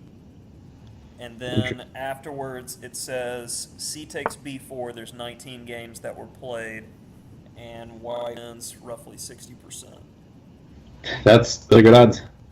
Okay, Knight to D2 also seemed reasonable though. Knight BD2 was only played 3 times, and Black wins 70%. And Rook Okay. B8, we're back to a position that's been played 5 times. Black wins the lion's share. Okay. So I yeah, wonder. Yeah, I don't really. Okay, so yeah, you can't really trust any of these things when you have like 5 games played because yeah. like I mean, yeah. there's no telling who played the games and the stuff. It's like Knight F1, C takes B4, and Queen E2 are the only moves in the database at this point. Yeah, those all make sense. Knight I F1 don't- is most frequent, so I mean it's most flexible. It looks reasonable. Yeah, it was what was played. Yeah, I guess Black is not going to play B3. I don't know why I even mentioned that before. Okay, well. Yeah, B3 was Yeah, played should, once. Bishop F6 was played twice. Bishop F6 makes a lot of sense too. B3, I was And just then writing. C4 and then Bishop E2. Yeah, Okay, but does he? so E takes D is a novelty. I don't think C4 is such a good move. This is why I was surprised at B3, because okay, the a4 pawn's a little weak, but then white has a free hand with the king side. Like rook b8 and a5 wouldn't make much sense, and you're already routing your knight. But so I think this makes more sense to take and not play c4. After c takes d4, the computer really liked c4 again, though. And after Okay, well that's bishop it's e2, different. c3. I think this is different though because before Yeah. white could have recaptured with the knight, but now he's forced to recapture with the pawn. Yeah, so this could be. And after bishop e2, c3, and you pretty much have to play knight e3. Wait, this is not good for Yeah, it looks really bad, but the engine's evaluating it equal. So it's pretty equal. ridiculous. That's so bizarre.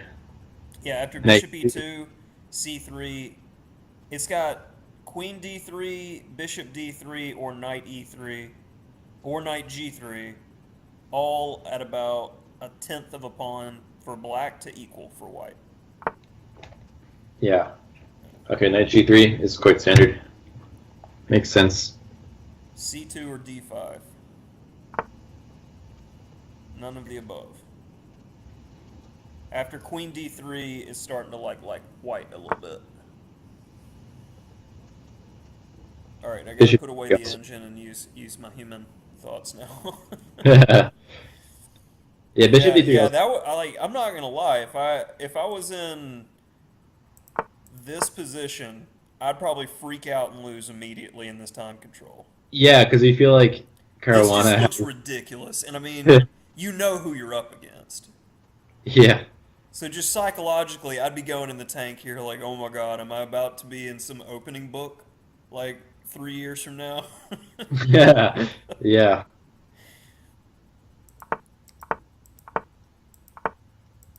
But yeah, it's definitely interesting. Marks for that. Okay, maybe queen e2 here, so that you can move the bishop and not have b2 hanging. Seems possible, because d4 is protected for now. Yeah, So that queen e2, it's got to be c2. You got to play it. c2. Because otherwise, you can play b takes c3 at that point. Yeah. Queen e2, yeah, c2. Okay, and then maybe you move your bishop somewhere. e3 is possible, f4 is possible, d2 is possible. Yeah, it's ridiculous because, like, this is another one of those positions where you got so many options, and unless you're familiar with the position. And how could you? How could you be familiar with this? And Yeah. they play so quick, like, Caruana's playing so quickly, so confidently.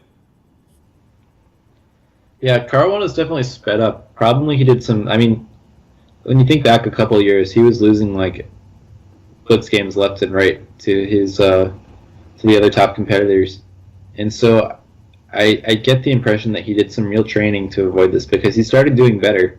I think he even mentioned it a few times in interviews, like at the did he play at the Champions Showdown? And he beat like Grishuk, a renowned world blitz player. So he's definitely done some improvement, and you can see that here. He's playing so fast, and he's better at bullet now too. Yeah, his time management's a lot better, definitely. Yeah, I think he just trusts himself more. Queen e2 also makes sense because you're attacking a6. I imagine queen e2 is the right move here. And then if c2, then maybe you even can take on a6. The question is that if I play something like, well, I don't really want to play bishop f4 or bishop g5, but I was thinking, can I get away with that? Because if you play c takes b2, I play rook b1. Okay, but when you play these moves, like, do you have a follow-up?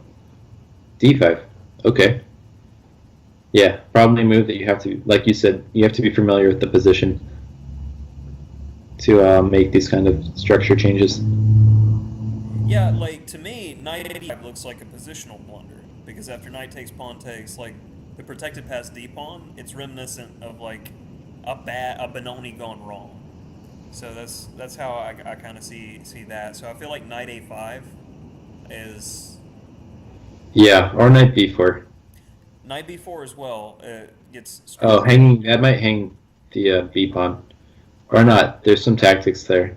Knight takes d3, queen takes e8, and then knight takes e1. Yeah, knight b4 is probably. All right, so we've been spending a lot of time on this one, and this is a ridiculously interesting position, but we haven't even looked at how everybody else is Oh, doing. yeah. Knight I e5. So okay, I'm just wrong, I guess, with my evaluation of yeah. the position. Um, so I'm liking Turzaga's position here. Let's see. Looks like a. I was gonna say Tarash, but this is just trash, I think. Taking back with the knight. Yeah, I'm not content with thinking that Black's got equality here. Yeah, I've tried playing these myself, and I always lose. So, I mean, Take it from Darcy. This yeah, loses. and confirm hard to play. Yeah, White's just got solid, slightly better position, better pawn structure. Maybe holdable for somebody that's as good as Fedosiv, but I'd be super Yeah. comfortable with White here, regardless of who I'm playing against. Can All you right, snatch a7? Is that possible? I don't want to trade my e pawn for the a pawn. Oh, I didn't see that. All right, makes sense. Well, you also lose the b pawn. Then you lose a2. Yeah, this is. We're trying to make a draw. You're better. What about bishop takes c6 here, Okay, rook takes. and then e3?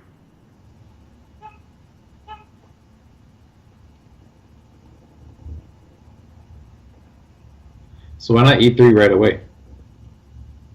I don't know if I want my king on g2 versus g1, save checks and having to get out of check later and waste a move. Okay. I'm probably wasting a tempo somewhere anyway, but I feel like the bishops are coming off the board whether you like it or not, so maybe taking immediately is better than letting them take you and possibly having queen check in some scenarios. It is hard for me to evaluate that the knight's going to be better than the bishop in this type of situation, though. Envisioning, idealistically, I think what you want here is getting to a queen and knight versus queen and bishop ending, and I think this is winning for white, just from the deficits in the pawn structure. But Okay. if you can get there, that's going to be the tricky part. Because as soon as a rook gets on d2, you're probably having a bad day. Yeah. Because where's the knight going to post? So I mean, hopefully I'm on the same page with Turzaga here that my thought process is at least somewhat accurate, but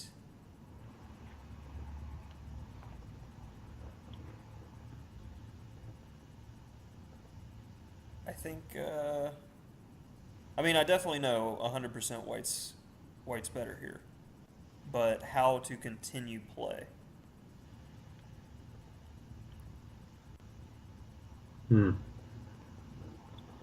All right. Do you want to jump over to another game then? Yeah, I was thinking about it, but I was like, maybe I'll just mate him on h7, but that's not happening. All right, so we got Nikki and Alejandro, and A repeat opening by Alejandro. It appears.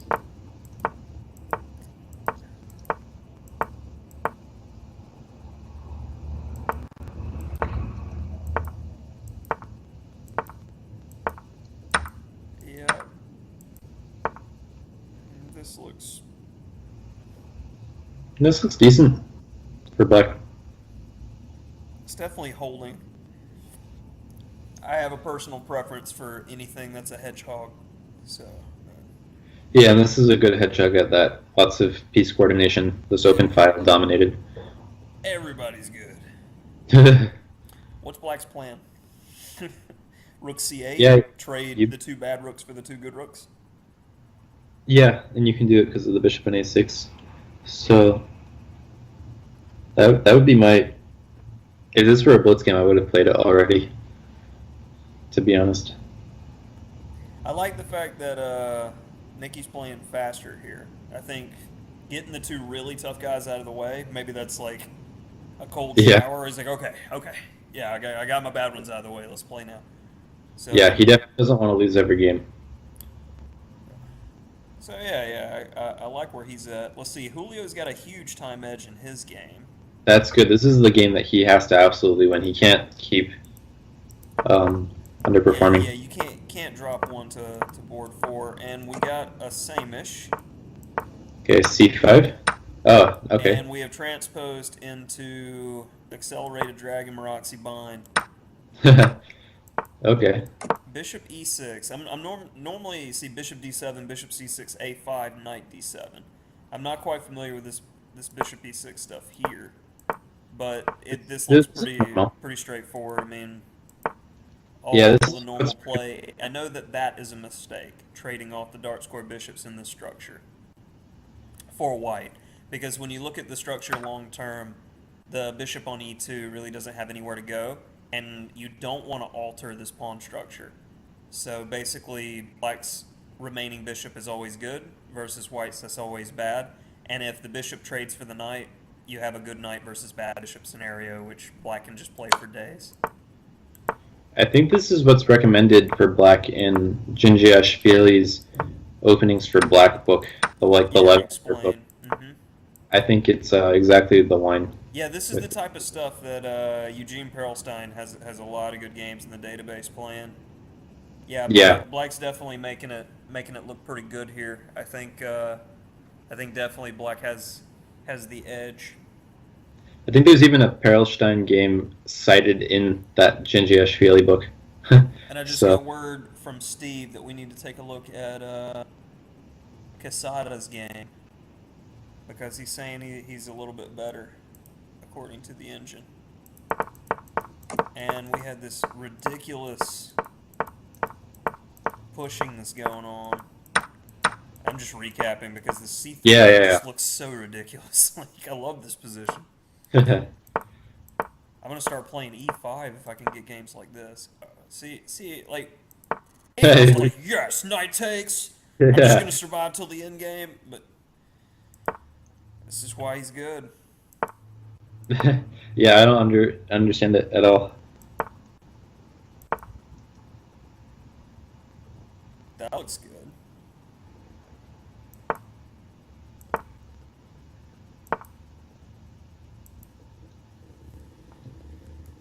What in the world is going on? Yeah, I'm not gonna even try to predict moves. I'll just lower my score. Yeah, the engine's given +1, but I can't keep a straight face and be like, yeah, white's better here. Yeah, definitely, 100%. Yeah, so what does white want here? Like the rook came to e3, is it because it's going to g3, or is it because it's pressuring c3? So like, why can't he take rook takes c3? Because he hangs e4. Okay, I answered my question. So does he want to defend e4 to make rook takes c3 an actual threat? And also a4 is hanging? Like, everything is hanging. I don't understand. I don't worry about a4 at all. Yeah. Okay, yeah, that doesn't seem like he can take that. So, probably f3 is not a good move. Or this, I didn't even see that knights move backwards.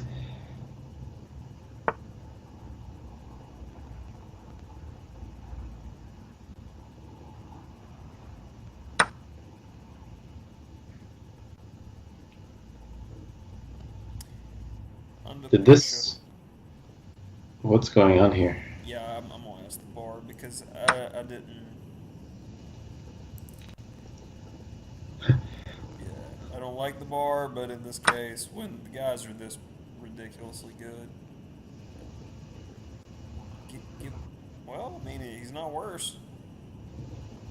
Yeah, rook back to e3, possibly. I don't know if does he have another move besides rook back to e3? I could see that being an equalish position. This pin is annoying, but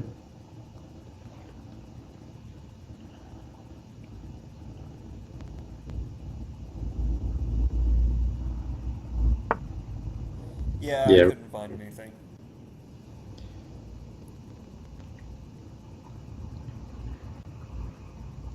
So Caruana wants to mount the pressure.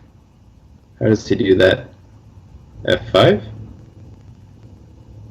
F5 is interesting. I wouldn't be quick to play f5 just because knights on d4 and looming just in the future. Yeah. E6, c6, f5, everything's weak. Um, Okay, what about G6? Well, okay, the knight's hanging, so he has to handle that. So knight C5 Knight in the c5 position. looks like it, but then the question after knight c5 is something like if you get in bishop d2, where's the queen going? Well, then maybe you take him B3. With bishop takes B3. Yeah, I think you may have to start and just release the tension because knight c5, bishop d2. I don't know, like bishop takes b3, bishop takes b4, bishop takes. There's a lot to No, calculate here. I don't think you can take him B4. Can you? Bishop takes D1, and then you have a piece deficit, and your bishop on B4 is hanging. Yep. So if And you is play knight bishop C5, d2? Yeah. Okay, so knight c5, bishop d2. bishop B3, You could possibly play queen takes d4 there because knight takes bishop takes d1, also true. and then the b pawn's hanging. Yeah, So so bishop bishop d2 D2 is looks impossible. impossible. So maybe he has to sacrifice the rook on A5, and then get some counterplay somewhere. a4. I did it again. All You right, did it minus. again. minus Yeah, with two and a I know. half minutes, that's what I would do after I'd spent a minute or so calculating bishop d2 being wrong. I'm like, I'm about to lose the thread on this. I got to get some breathing room. Rook takes a4. Yeah, rook takes A4. Still, queen takes A4. Feels rough because your queen is pinned. Yeah, I I don't didn't even know where you consider get this that. active I was just counterplay. thinking, okay, I'm out of the mess. No, you're not. Wait, did White blunder somewhere? Because it said equal, but I don't see how this is equal. I think White has some serious problems to solve. Uh-oh. Well, it says +2, so Oh, okay. okay, bishop E2 is Now possible? we're back to, yeah, this is why I don't Yeah, like we the don't bar. understand anything. The bar is What? ridiculously good at bouncing. Why is why is So, bishop D2 possible? I thought we found some convincing I mean, variations. I said queen takes d4. And after Right. knight takes, bishop takes d1, rook takes d1, rook takes b2, and I thought that was just better. What am I missing? And even just like bishop takes B3, did we? Maybe I Okay, didn't so I think guess that. It's like bishop takes a6 or something. Oh, no, the knight's on c5. I don't know. no. Okay, so maybe after I forgot that maybe after bishop B3, bishop B4, bishop D1, that you can do this bishop C5, but then you have pawn C5. Yeah, I'm not counting the pieces correctly. There's so much going on here for a 15-minute game. This is just ridiculous. Yeah, you could spend hours analyzing, like all these positions in total. Each one I would have spent so much time analyzing because I don't understand any of it. So queen b6, rook a3. Oh, was rook a3 always in the position? I didn't even consider this protecting move. Bishop h6 now. Maybe it's... Alright, Yeah, we it's can 6 I come want. back because with a minute and a half, it's going to be hard for him to maintain the accuracy that he's been playing at with this bind. So Yeah. let's see. Oh, let's go to this game because Julio's opponent has but seconds on the clock, and looks like Julio's got a technically winning game. Bishop c4 or bishop e6 to play d5 that way. I don't necessarily like the bishop being anchored to the pawn on c4. But Julio has 8 minutes to figure out the perfect way to push his pawn Yeah, and one plan in the position. I definitely trust Julio to figure this one out. Yeah, in this position, I give him the better part of 99% on winning. Yeah, He's with got 8 the minutes. If the time was reversed, I'd give him like, would this be winning with the bishops removed? yeah, 100%. I'm not even gonna just Oh, because okay. it's a deep pawn. I'm like, it's got to be easier. Okay.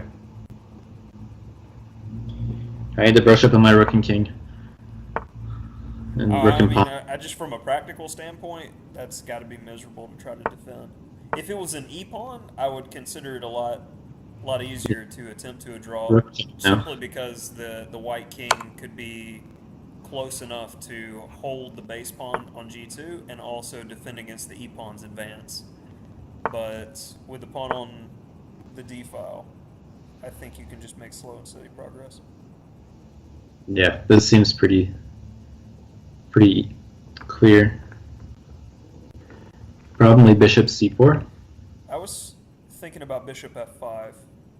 Yeah, anything just to cut off this square so that when the rook moves, you can push the king back one more and move in with your king for mating threats. Bishop c4 does make a lot more sense because there's no rook b5 check. I was thinking bishop f5, and then him checking me may have improved my king. That's what I was looking at, but bishop c4 seems like a good technique just to make sure that you're not checked. Yep. Yep. So rook d3 check and ask him what he's doing with his day. Yeah, and when he goes to c2. That makes sense. Oh, okay. Yeah, threaten to trade the rooks would be winning on the spot. So Go he. ahead and check and improve the king. f4 e3. Yeah. I'm not worried about the h pawn. I just want to win. Yeah. Give me the money. Yeah, I was about to say, yeah. Okay, this is winning now. Just make ladies. Yep, you do. Because when the king moves up, Check yourself. it'd be a double check. Yeah, this is over. Nice. All right, we got one back. All right, good. All right, let's go back to Quesada Caruana because stuff. This looks okay. Okay, that's interesting. Okay. But yeah, this is okay. I love your use of the word okay. Yeah, Okay. Okay. it can mean 10 different things. Such a versatile word. Yeah. So I guess rook takes a6 is incoming. If the okay. Oh, I like to hang my pieces. Okay, but then you pick up the bishop on h3. Yeah, let's just grab that guy to start with. Take the b. Oh, take the b and then bishop a3, pawn a3. And you just have to make sure not to lose your knight. But I guess you have bishop c4. No, you don't have bishop c4. Okay.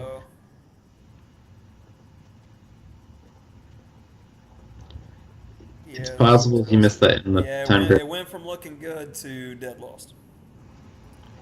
Yeah. Yeah. Respect to the boss. Will Iturrizaga stop him? Speaking of Iturrizaga. This looks decent. Black's king has serious issues.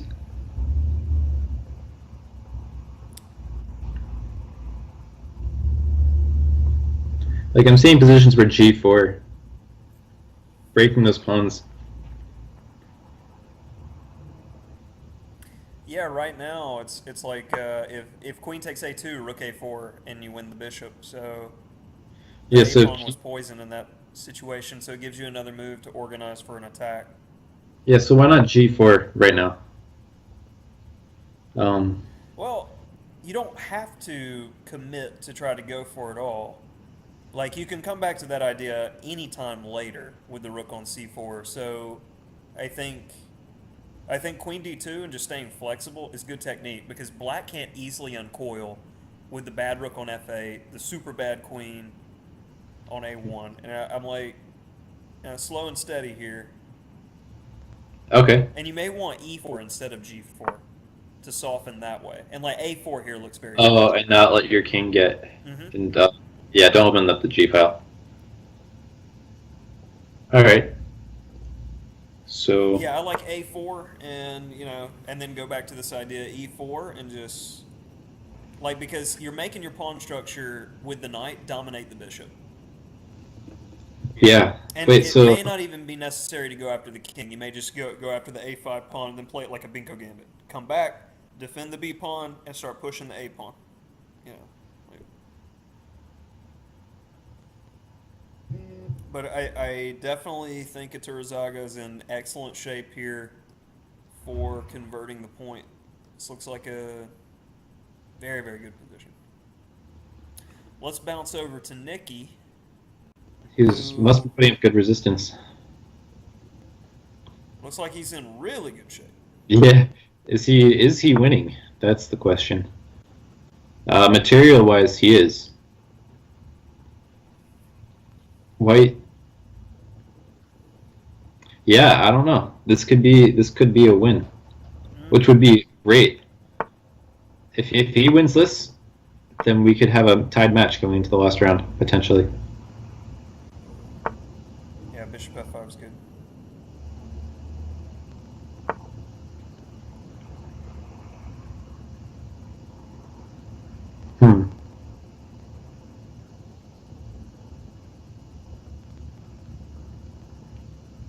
What's happening? Queen e2. Oh wait, no, you hanging f6. Dumb.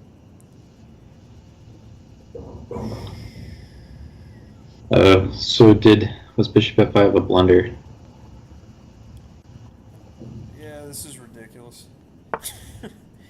King g7 looks pretty proud. Okay, so now it's not winning, but he still looks fine.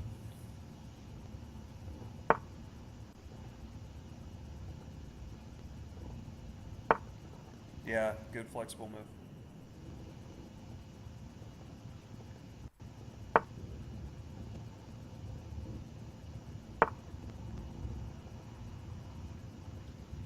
We're gonna see d6, d6 and knight d5 potentially.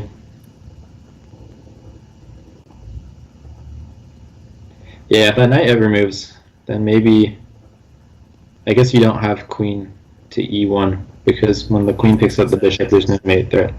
Yeah.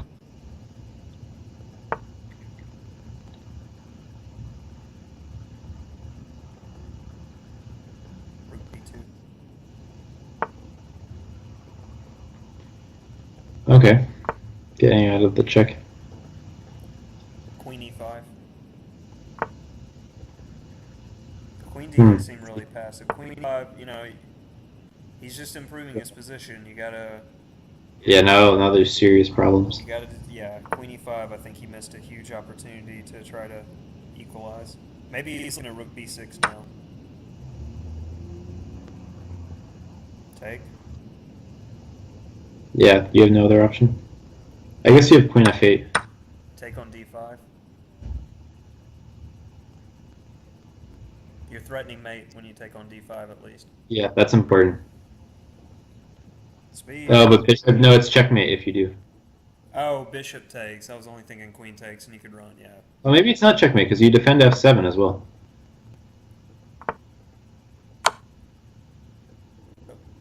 Bishop g6. Is that... Oh, it's checkmate now because the d3 is inserted. d6.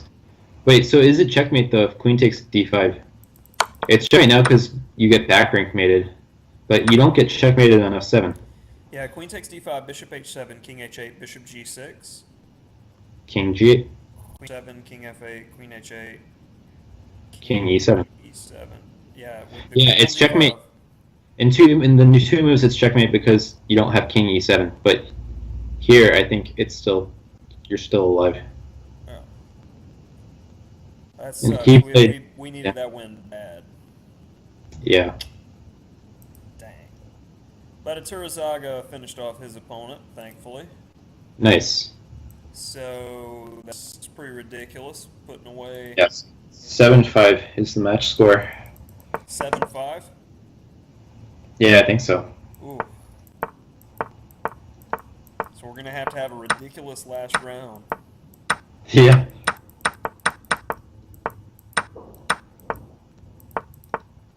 It almost came true that we got the 3 wins I predicted. Yeah, Nikki had something going there.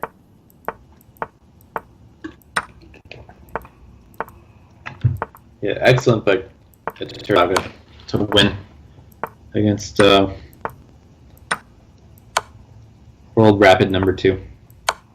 Or not number 2, but silver medalist, so to speak.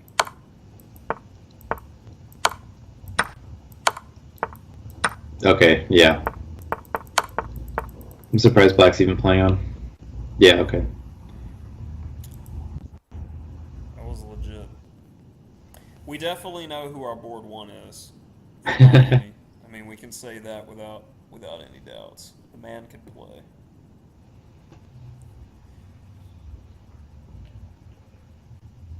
All right. Yeah, our players were told in this little break, no draws. That's Want to refresh the page so we have no. oh, that's a good call again. See, this is why I have Darcy with Co-op. commentary. I mean, he helps me with the useful things, like paying attention, refreshing. Yeah. Anything. Um, That's what I'm here for. and good moves. The good moves. Well, some of the time. yeah.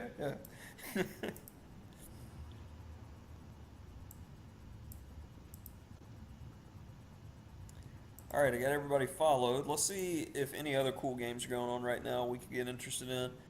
We can bounce back to Yeah, let's. see my man, see what's going on. He's going with a KIA again. We'll just roll it back from the beginning.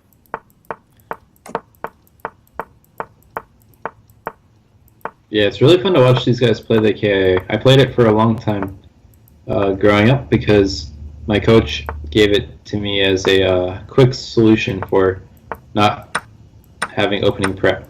Eventually, it came to hurt me because I didn't know what was going on, and I was getting bad positions all over the place. And then I have this now instinctual gut feeling that it's not a good opening. And then these guys play it at the highest level, and it's very strong. So it's always fun to watch. I know, like, Peter Spidler was playing it a couple times against Karyakin in the World Cup 2 cycles ago. The one where he was up by 2 games and then lost 4-2. Yeah. But yeah, this is a pretty good. I mean, Good your right dream here. is to get your F3 knight on D6. Yeah, this is like very similar to those King's Indian defense positions where you avoid E4, get your bishop out early. I mean, it's not that similar because the pieces are in the wrong squares, but often what you do is when black finally gets an E5, because you played E3, you can get these kinds of exchanges, and then you play for this weakened D6 square if they've played C6, and you get this typical knight reroute. So already I feel super comfortable just looking at this. I think if you get your knight on D6, it's close to winning. Knight on E5 isn't nearly as strong. And by E5, I mean D4. I'm just at this point. Yeah, that's my task this week. I'll start the square clip. Darcy's got some square training homework before Yeah, before Saturday, Super Saturday, yeah, exactly. or is it Sunday? Is it Saturday or I think Sunday? it's Saturday. It's definitely Saturday. They wouldn't, I think, hold it on a Sunday. Yeah. Also, Super Saturday just like really rolls off the tongue. It does. So yeah. Oh man. So clearly, we dodged a bullet last week with Dr. Amin not playing against us. We really appreciate the Sopranos not playing their strongest lineup against us. Yeah, after two match losses, they were not gonna hold back any punches. And yeah, the it is 2 days until I may have read the text wrong. I'm starting to get tired. Yeah, Super Saturday, definitely Saturday. That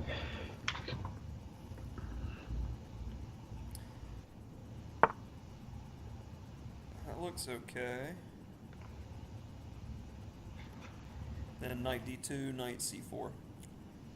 There we- Alright, so we got the big boys at it finally. I'm curious to see how Iturazaga, who is absolutely red hot in the Pro League, is going to do against Caruana, who's going into a Rosalimo. And last time I saw Caruana play a Rosalimo was against Nakamura at the U.S. Championship this year. And even though the game was a draw, Nakamura had to suffer pretty much forever. Yeah, these are notoriously difficult for black. But they're both up on time from where they started on move 12, so Yeah, I I imagine think they're. they know what's going on. Yeah. All right, we'll come back. Ooh, do we have? Yep, we got some of my sauce here. I know what's going on with this one. A6? Yeah, okay, so we're likely gonna get the hedgehog structure. I guess. Knight takes c6 is normally pretty annoying here. Knight f6, I presume, or bishop to b4. Yeah. Yeah, I guess there are a lot of It ways to. depends on what flavor you like. I like bishop e7. I've never been a big fan too much of the bishop e4 lines. You can also play b5 here.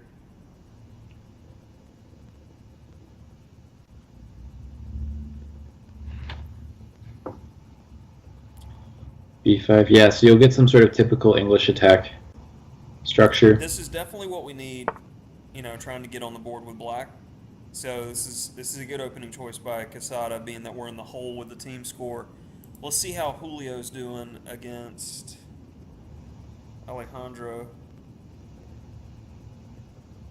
Looks like another position that we need to see. And Nikki's got Yeah, King's Nikki. Indian attack. We've been looking at so many King's Indian attacks with Basim Amin. Hopefully, we transferred some of that magic by looking at Amin's games to Nikki.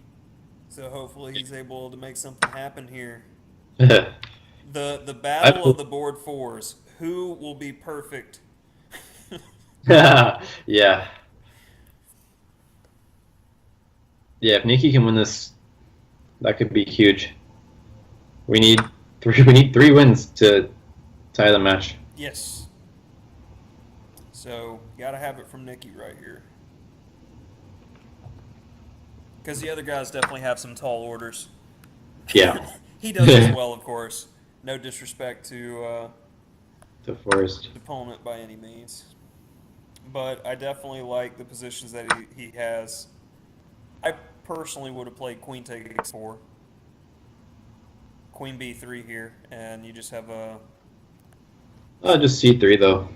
Yeah, I understand what you mean. Queen b3, and I mean, I can double rooks on the a file after bishop e3 and just play a game forever. Actually, yeah, I like Queen B3. No, you can't take it. Like, nope, you said I was c3, and it's done. Yeah. Alright, Nikki wants the open file. Instead, saying bishop takes b2 is not a threat. Yeah, he's like, go ahead and play bishop takes b2. That's an interesting move by Nikki. How does black develop? Knight a6? Just to, yeah. There's like Yes. no other square. It's gonna be interesting. Yeah, so the knight's definitely coming to c5. and then maybe to e6.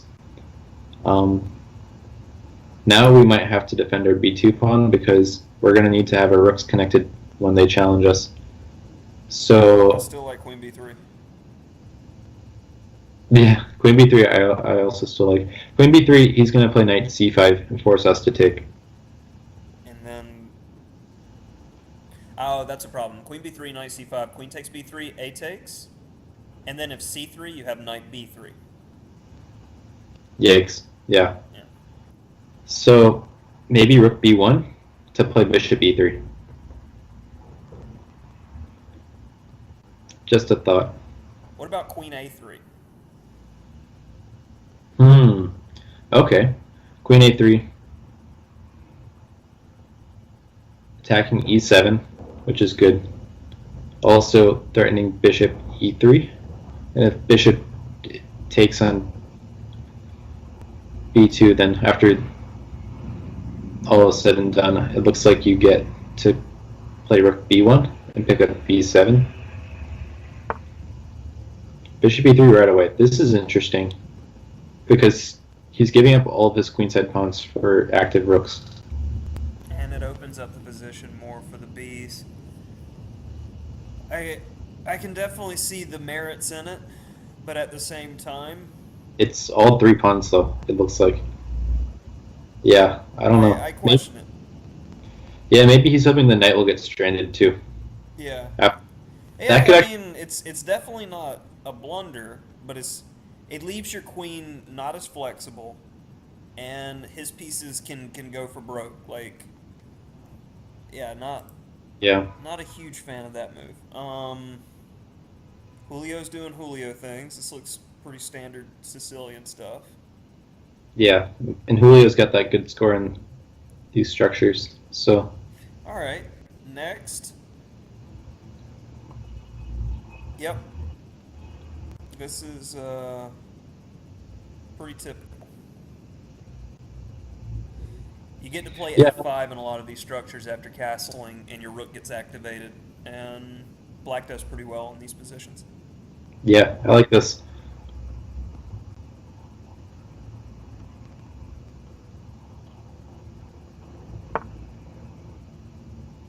That's not a move that you typically see too often. Cause, Yeah, I was about to say that feels bad because b5. I wouldn't be Two- quick. or- I wouldn't be quick to play b4. I would play d5 here without much hesitation, though, because I'm forcing his hand with the pawn structure. Yeah. Because, say, for instance, d5, knight g3, knight f4, bishop e3, e5, and black has tremendous play. That knight And you- f4 idea is pretty common here. Are you afraid of being uncastled before you enter complications? No. Okay. Because, like, in these situations a lot, White's entire plan in these English attack structures is to throw everything on the king side. So if your king's not there, Yeah. Fair enough. Even so, like, I don't know, can White throw anything at the king side with the knight sitting pretty on h5? yeah, normally Besides- that's why you normally see the knight g3 idea to try to dislodge the knight, and then like bishop e3, and Yeah, okay. then h4, and it play just kind of evolves in that way. Have we had any comments? I didn't see any. Okay. And I knew you said you would take a glance at the feed every now and then. Yeah, I've been looking. No one's wanted to say hi. We also only have 5 viewers, so Hey, we got the steady though. Like, yeah, it's been 5 the whole time. we got every single one of Darcy's family members watching. Yeah. Great. Happy to have you guys week after week. We appreciate the support. I wonder if Mark is in the chat. He was there last week, but we ignored the chat, so Maybe that irritated some of our followers. yeah, that's it. All 3 of them that left. Yeah. And now I would strongly consider f5. F5. f5 to prevent bishop g4, and to be able to get your knight back when he takes. Because you have rook f7 and bishop f8, and you're holding pretty steady. on the king side. Like it looks like opening the file is dangerous, but you have a Yeah. lot of defensive resources here. I have Yeah. studied this. Yeah. Wow. Yeah. If you know what you're talking about, I trust you.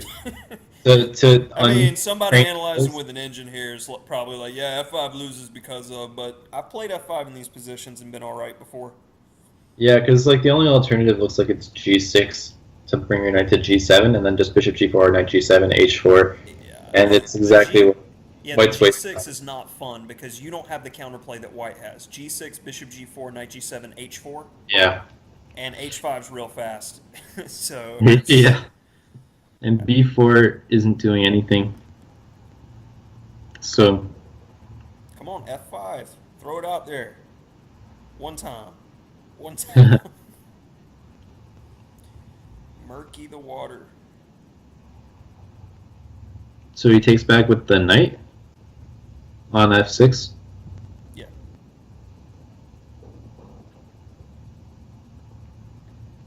Fair enough. Is Bishop D6 possible? I guess not because of Bishop G7.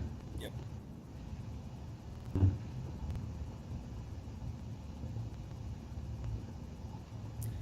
All right, let's see how board one's going.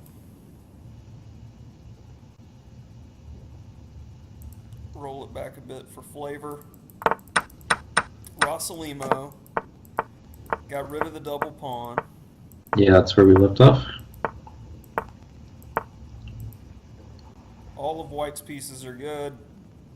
Black has a deficient pawn structure. Looks like White's pretty happy. Yeah. This is the Solid. first position where he's been pressed like this at Terazaga.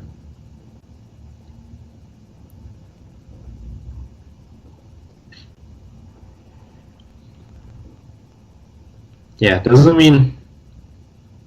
Okay, so when you're black here, what are you thinking about? Are you thinking about trying to develop your bishop, or are you making concrete moves? Yeah, I agree. Like, I know that the bishop pair, if you tried just to hold on to it for dear life, your position is going to be so lost Yeah. if you do that. So you've got to just be like, I need to bail out. The Rossalimo, I mean, I don't play against it. I refuse to use a move order with black where I would have to face it because I have so much respect for the opening. And anyone playing against Julio in the Pro League, if you guys could play Knight C6 in the Sicilian on move 2 so he could get that, he would love playing against you. Yeah. I played it a couple times back when I was an E4 player. I remember that Castle Chess Camp, there was a camper who played the Sicilian, and when he saw that I played the Rossalimo, he's like, "You played the Rossalimo?" His whole face was like crestfallen because we could have played in the next round or something. I was like, "Yeah, if we play it, if we play, you're gonna face it," and it was a huge psychological advantage just out of the gate. But I don't think we ended up playing, so that's where the story ends. Fear the Rossalimo. Yeah.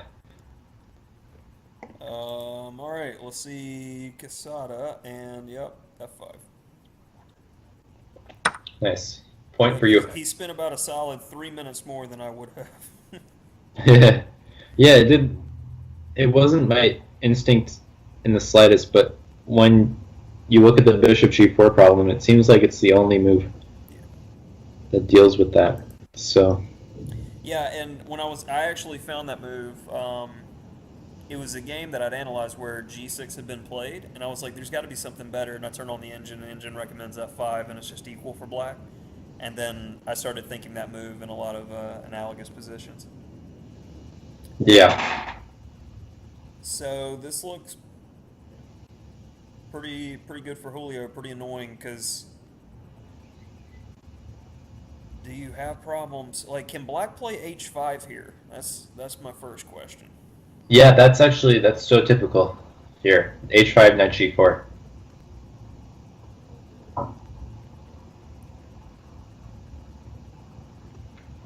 Yeah, I like that idea. or can you play d5 and go all the way?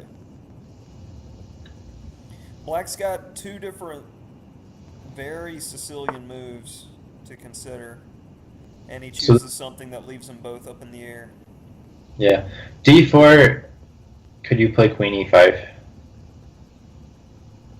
Or sorry, d5, queen e5. Maybe. What's the problem? Yeah, the queen on a5 is peculiar there. You can't move your d-pawn. That seems correct, yeah.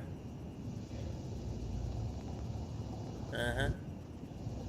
I think. Yeah, so maybe h5 is the best plan. This king So- f8 move seemed pretty solid. Yeah, he's definitely going to open up the h file then for his rook, I'd imagine. Nice So- positional move. I like king f8. Let's see. Let's go back to Nikki to see how this speculative Yeah. pawn sacrifice worked out, and looks like it did pretty okay. Why did a whole bunch of pawns fall? Oh, because the pawn sacrifice was not accepted. That explains a lot. I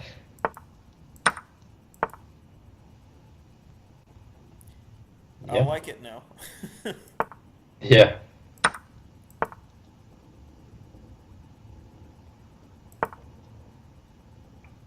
E5. Wow, that's interesting. So what happens if knight takes b7 and then e takes f6? And I guess, is there really a mate threat? I don't think so. E takes f6, queen takes f6. You always have queen f5. Your pawns get messed up, but okay, you've won an exchange. So that's really good. Yeah, I wouldn't have hesitated. I would have. Snapped on b. Yeah, I would have snapped the rook and played queen f5. We were on the same page. Maybe Nikki was like, okay, my opponent's trusted me so far. Yeah, right. My opponent's clearly shell-shocked from all of the whoopings. So, Yeah. let me make a cash decision. Like, Yeah, bishop b5 has to be a mistake. I like this very much for white. maybe Nikki read his opponent well with Yeah, I've heard he's gotten pretty good at and then poker. again with e5. He's going to play rook. Okay, I was wondering if he'd give it the bishop and play rook d7 to up the pressure here. After queen c4, Nice. defending the pawn. This looks pretty ridiculous. Every single one of your pieces is good, and you have threats. Yeah. Queen c4 looks... And asking the bouncing bar of joy. Give us a lot of white. Ah, No. okay, it's going up. No, you keep thinking about how good this is. Yeah. Well, I mean, do you have a breakthrough after queen c4? No, That's- but I want it to be there. Yeah. I agree, though. White can only be better. Yeah, it's good play by Nikki. Well, good player, good poker style. Yeah, I've heard he's been playing a lot of poker, so he doing That's some annoying. I like it. bishop c6. Can you? Okay, b4. Ooh, I was maybe. looking at something like f6 here too. You got Oh yeah. you got some tricky tactics. Oh! I like it. I called it. 2 points for you. 2 points for you. I like it. Uh-oh. Rook takes. I mean, it's called for. Check yourself. Yeah. Oh baby. All right. Yeah. Queen G7 incoming. Is this game over? Looks like it. All right, I this is want to good. see a bouncing bar of joy in this position. Yeah. Yeah. Yeah. He knows. He knows what's up. Julio. All right. Julio coming back with a clutch win. Yeah. That's really important, Right especially when if we he need can. you. That's when you come out. That's what's up. If Nikki wins this game, then any result is possible here. Yeah, we just need one of the two other guys to hold on just a smidge. Yeah, Should just get a taste. Keep us in. yeah. Alejandro's gonna sit here for like 30 seconds and resign because even King D7 is losing to Bishop F5. This is too strong. The evaluation bar would have been higher, but we hit the top of the screen. So he gets him with the very nice C4. You can't take because of Rook C1. And then, as soon as I saw Bishop C6, I'm like, the King's, why not F6? F6. F6, yeah. And it's just disgusting. Very nice game by Julio. And going back to Nikki, it looks like Nikki is cashing in. But see, the great thing about this position with everybody on the 7th, once you get in Bishop D5, you're like permanently keeping a rook on F8 just on watch. So if you have a pass pawn, it's a pretty effortless like win. You know, you can just push. Yeah. So, and even the outside pass pawn here, like I'll give you the C pawn for the A pawn because the queening square is on the same color as my bishop. So I can sit the guy on D5, have a rook on D7, and just push my A pawn home. Yeah, black is definitely gonna. Oh, I thought he was for the future. Okay, queen trade for sure.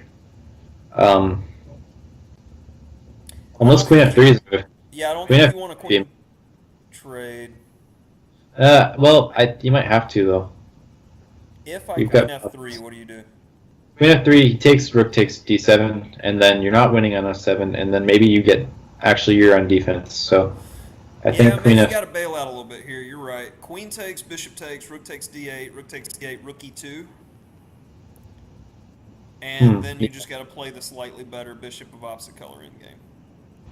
Yeah, bishop D4, good find by his opponent. Yeah. So you were right. He thought for about 30 to 40 seconds and then resigned. Yeah. Nice oh no, Julio. He actually played a few moves. Oh, my bad. Yeah. Don't worry about it. We don't need to see something that brutal on stream. Oh, good God, what's going on? Okay, I want to go back to F5 just because I predicted that move, and I got to have at least one move. Yeah, you get 2 points for that move. So F5 and F6 were my two magic predictions for the day. Yeah. Okay, so white's going up a pawn here, but black has counterplay. Yeah, what the heck? Okay. So either white's winning or white's losing. There is no draw here. I wanted to use profanity in that moment, but I'm going to restrain myself. Yeah. Engine says white's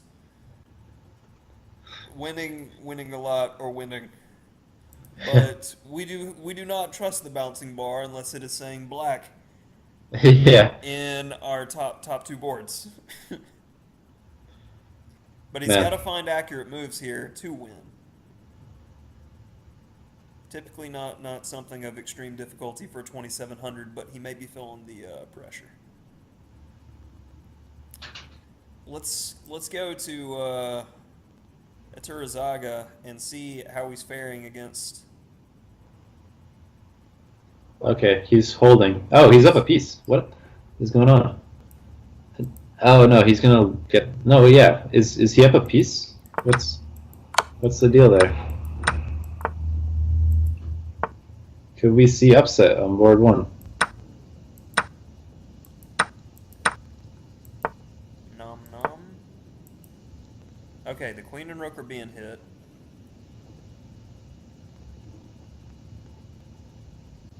Yeah, that is true. Okay, but he goes for this. Oh, not up a piece. I'm blind. All right. Okay, so it seems like a pretty. I like white. By a good. Yeah, I don't know why I thought that he was winning the piece fully. I mean, I saw that there would be some exchanges happening, but outside a pawn with a knight. It's a annoying. In this case, I think you want to play a4. A4, rook A5. And I'm just asking if he would give me the potential to play b3 because I'm going to play rook takes b2 no matter what. And I would rather face the b pawn than the a pawn in this situation because it takes the knight fewer jumps to get there. Just a technique thing. Okay. Yeah. Well, yeah, definitely no harm in starting with A4. Because typically you would want to keep him with the rook pawn. Like if it was the king and rook in game, I would be like, yeah, just take on b2. But because of the knight,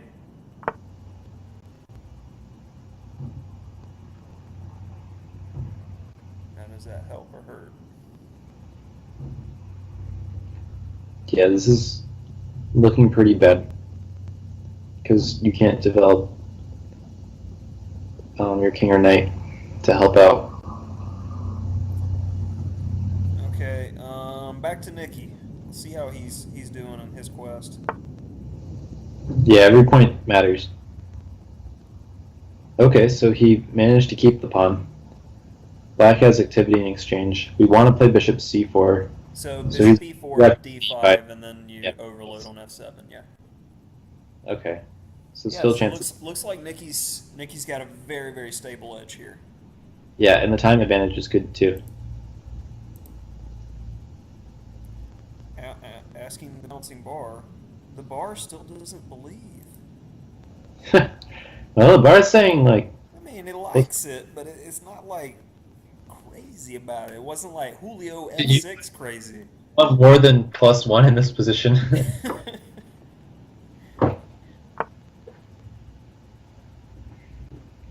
Okay, bishop e4. I don't know why king e7 or king g7 helps.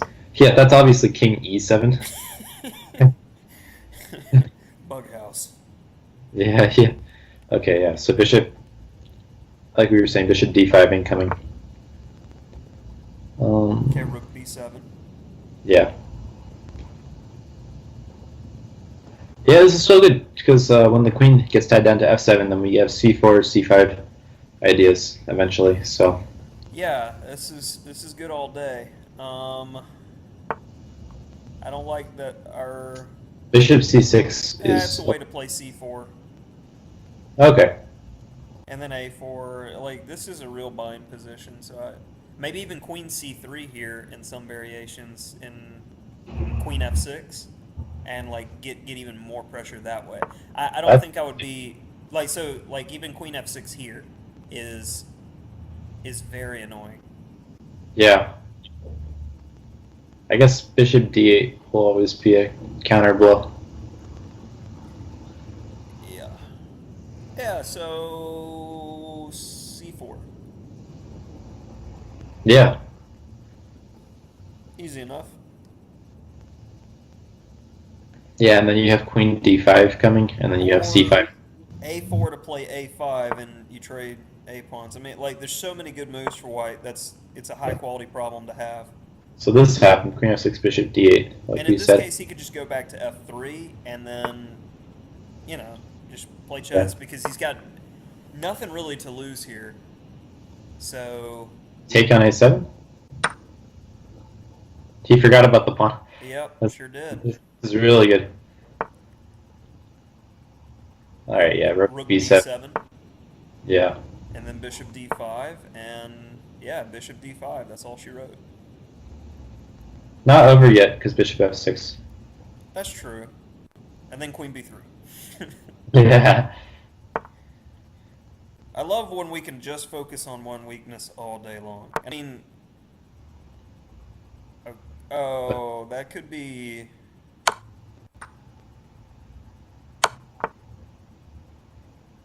Queen f4? No. See, I was thinking to hesitate. When you got a guy in a bind like this and he can't do anything, a4. Yeah. A4, I believe, was hands down stronger than rook takes f7 because you're giving your opponent options. And just from a technique perspective, or c4 is probably most accurate, so you don't hang the c pawn, and then a4. Because what's black going to do? Move his king g8, g7? Cool, I'm going to push my pawns up the board. I think this gave some Yeah, maybe he didn't want to chances. give him a chance to play bishop f6. He wanted to just win the pawn. But I agree. It's definitely still winning for white, but it gives black really unnecessary chances to do something. And I just like, squeeze Yeah, the guy okay. till he Back pops. maybe a4 now. Okay, so it looks like we did have a result in the Yeah, Casada that's a, game. Casada got busted, so we have to at this point have wins from Iturazaga and Nikki in order just to tie the match. yeah. And let's look at Turazaga. He looks like he's Yeah. the in the hot pot. It could be worse. Yeah, he got a counterplay.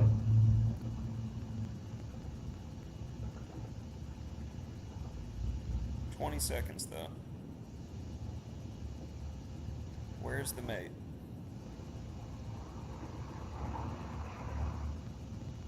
King takes. Alright, get you some time. And then.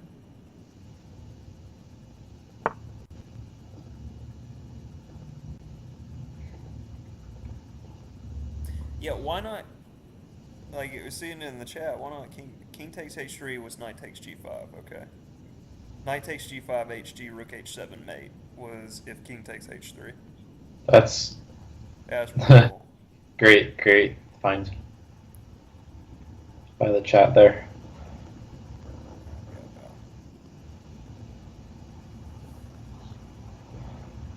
Yeah, well, he's not worse anymore. Okay, maybe a little worse, but 8 seconds, yeah, Darcy. yeah. Eight. Okay, that's the only. All right. Practically speaking, yes, this is. But at least I wonder if Knight. So Nikki did pull out the win here. Looks like his opponent dropped a B. Nice. So yeah, their board 4 definitely didn't do his job tonight. So maybe they should rethink their super stack lineup if their board 4 can't Yeah. pull off some upsets. May I not think be the strongest team. a big part of it though is that Fedoseev is not performing how they expected him to.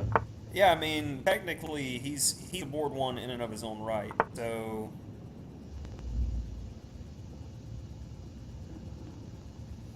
I wonder if Knight. Okay, so yeah, that's a good move. yeah, it is. What if we see a turnaround?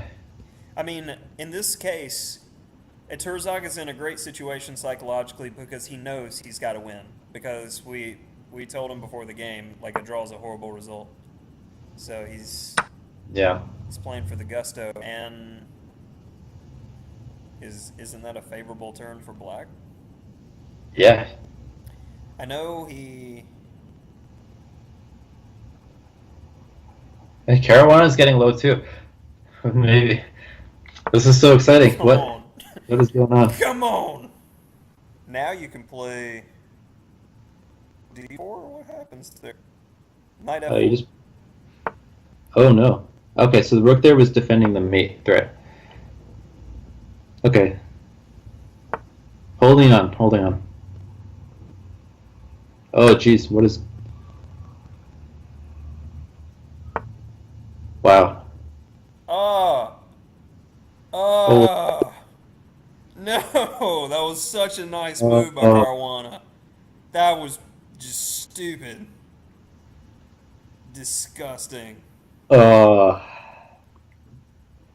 painful. No, the worst part is that's going to be like everywhere. Yeah. Well, as I say, there's no such thing as bad press. Or... Yeah, shut up, Darcy. Yeah, so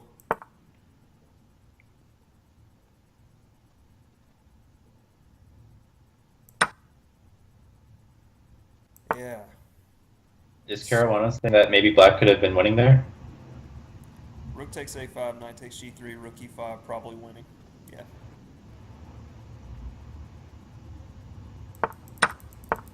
Yeah, so Yeah. Julio definitely 100% should have drawn with rook takes c3, and Right. that would have been a half point. And I feel like Yeah. Ituruzaga definitely had his chances in this end game. He did his job tonight, nonetheless. Yeah. For sure.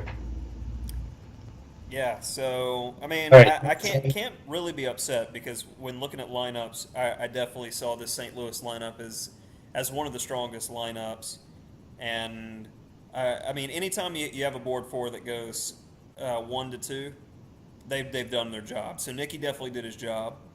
I feel like Julio played well, especially that last game. Um, Yeah, shaky start, but he won the must game, and then he came back to show that he was capable of playing good chess. yeah, I mean Julio won 2 games, so he definitely did his job because I mean that's a board three. Yeah. So was it Quesada? Did he lose 3 games? Yeah, Casada lost to Ramirez, so he. Right in that drawn end game. And that was another half point between the half point between Julio and Caruana and half point in round one. That would have been That, another point right there. I I'm feel at. like we were really close objectively. If we would have had just a little bit more luck, I mean, we could take a team Yeah. that this strong. So I don't think that we were overmatched tremendously. No, there are definitely scenarios even tonight where we could have won. If those 2 draws had occurred, and if this had been a draw, then it would have been a match victory. Um, Exactly, like it was ridiculously close looking at it from that perspective. So, all right. Thanks everybody for joining in. It was it's definitely like this was a fun loss. Like I mean, it's the same thing like in yeah. a tournament, as opposed to like when you take an L when you were absolutely winning, it's disgusting. When you go in as the underdog, which clearly we were the underdog tonight, and play well, I mean, it's a moral victory in the very least. We're not embarrassed. So, thanks everybody for joining in, and follow us next time. Yeah. See us on Saturday. Saturday. We'll Yeah. be there. Chess.com.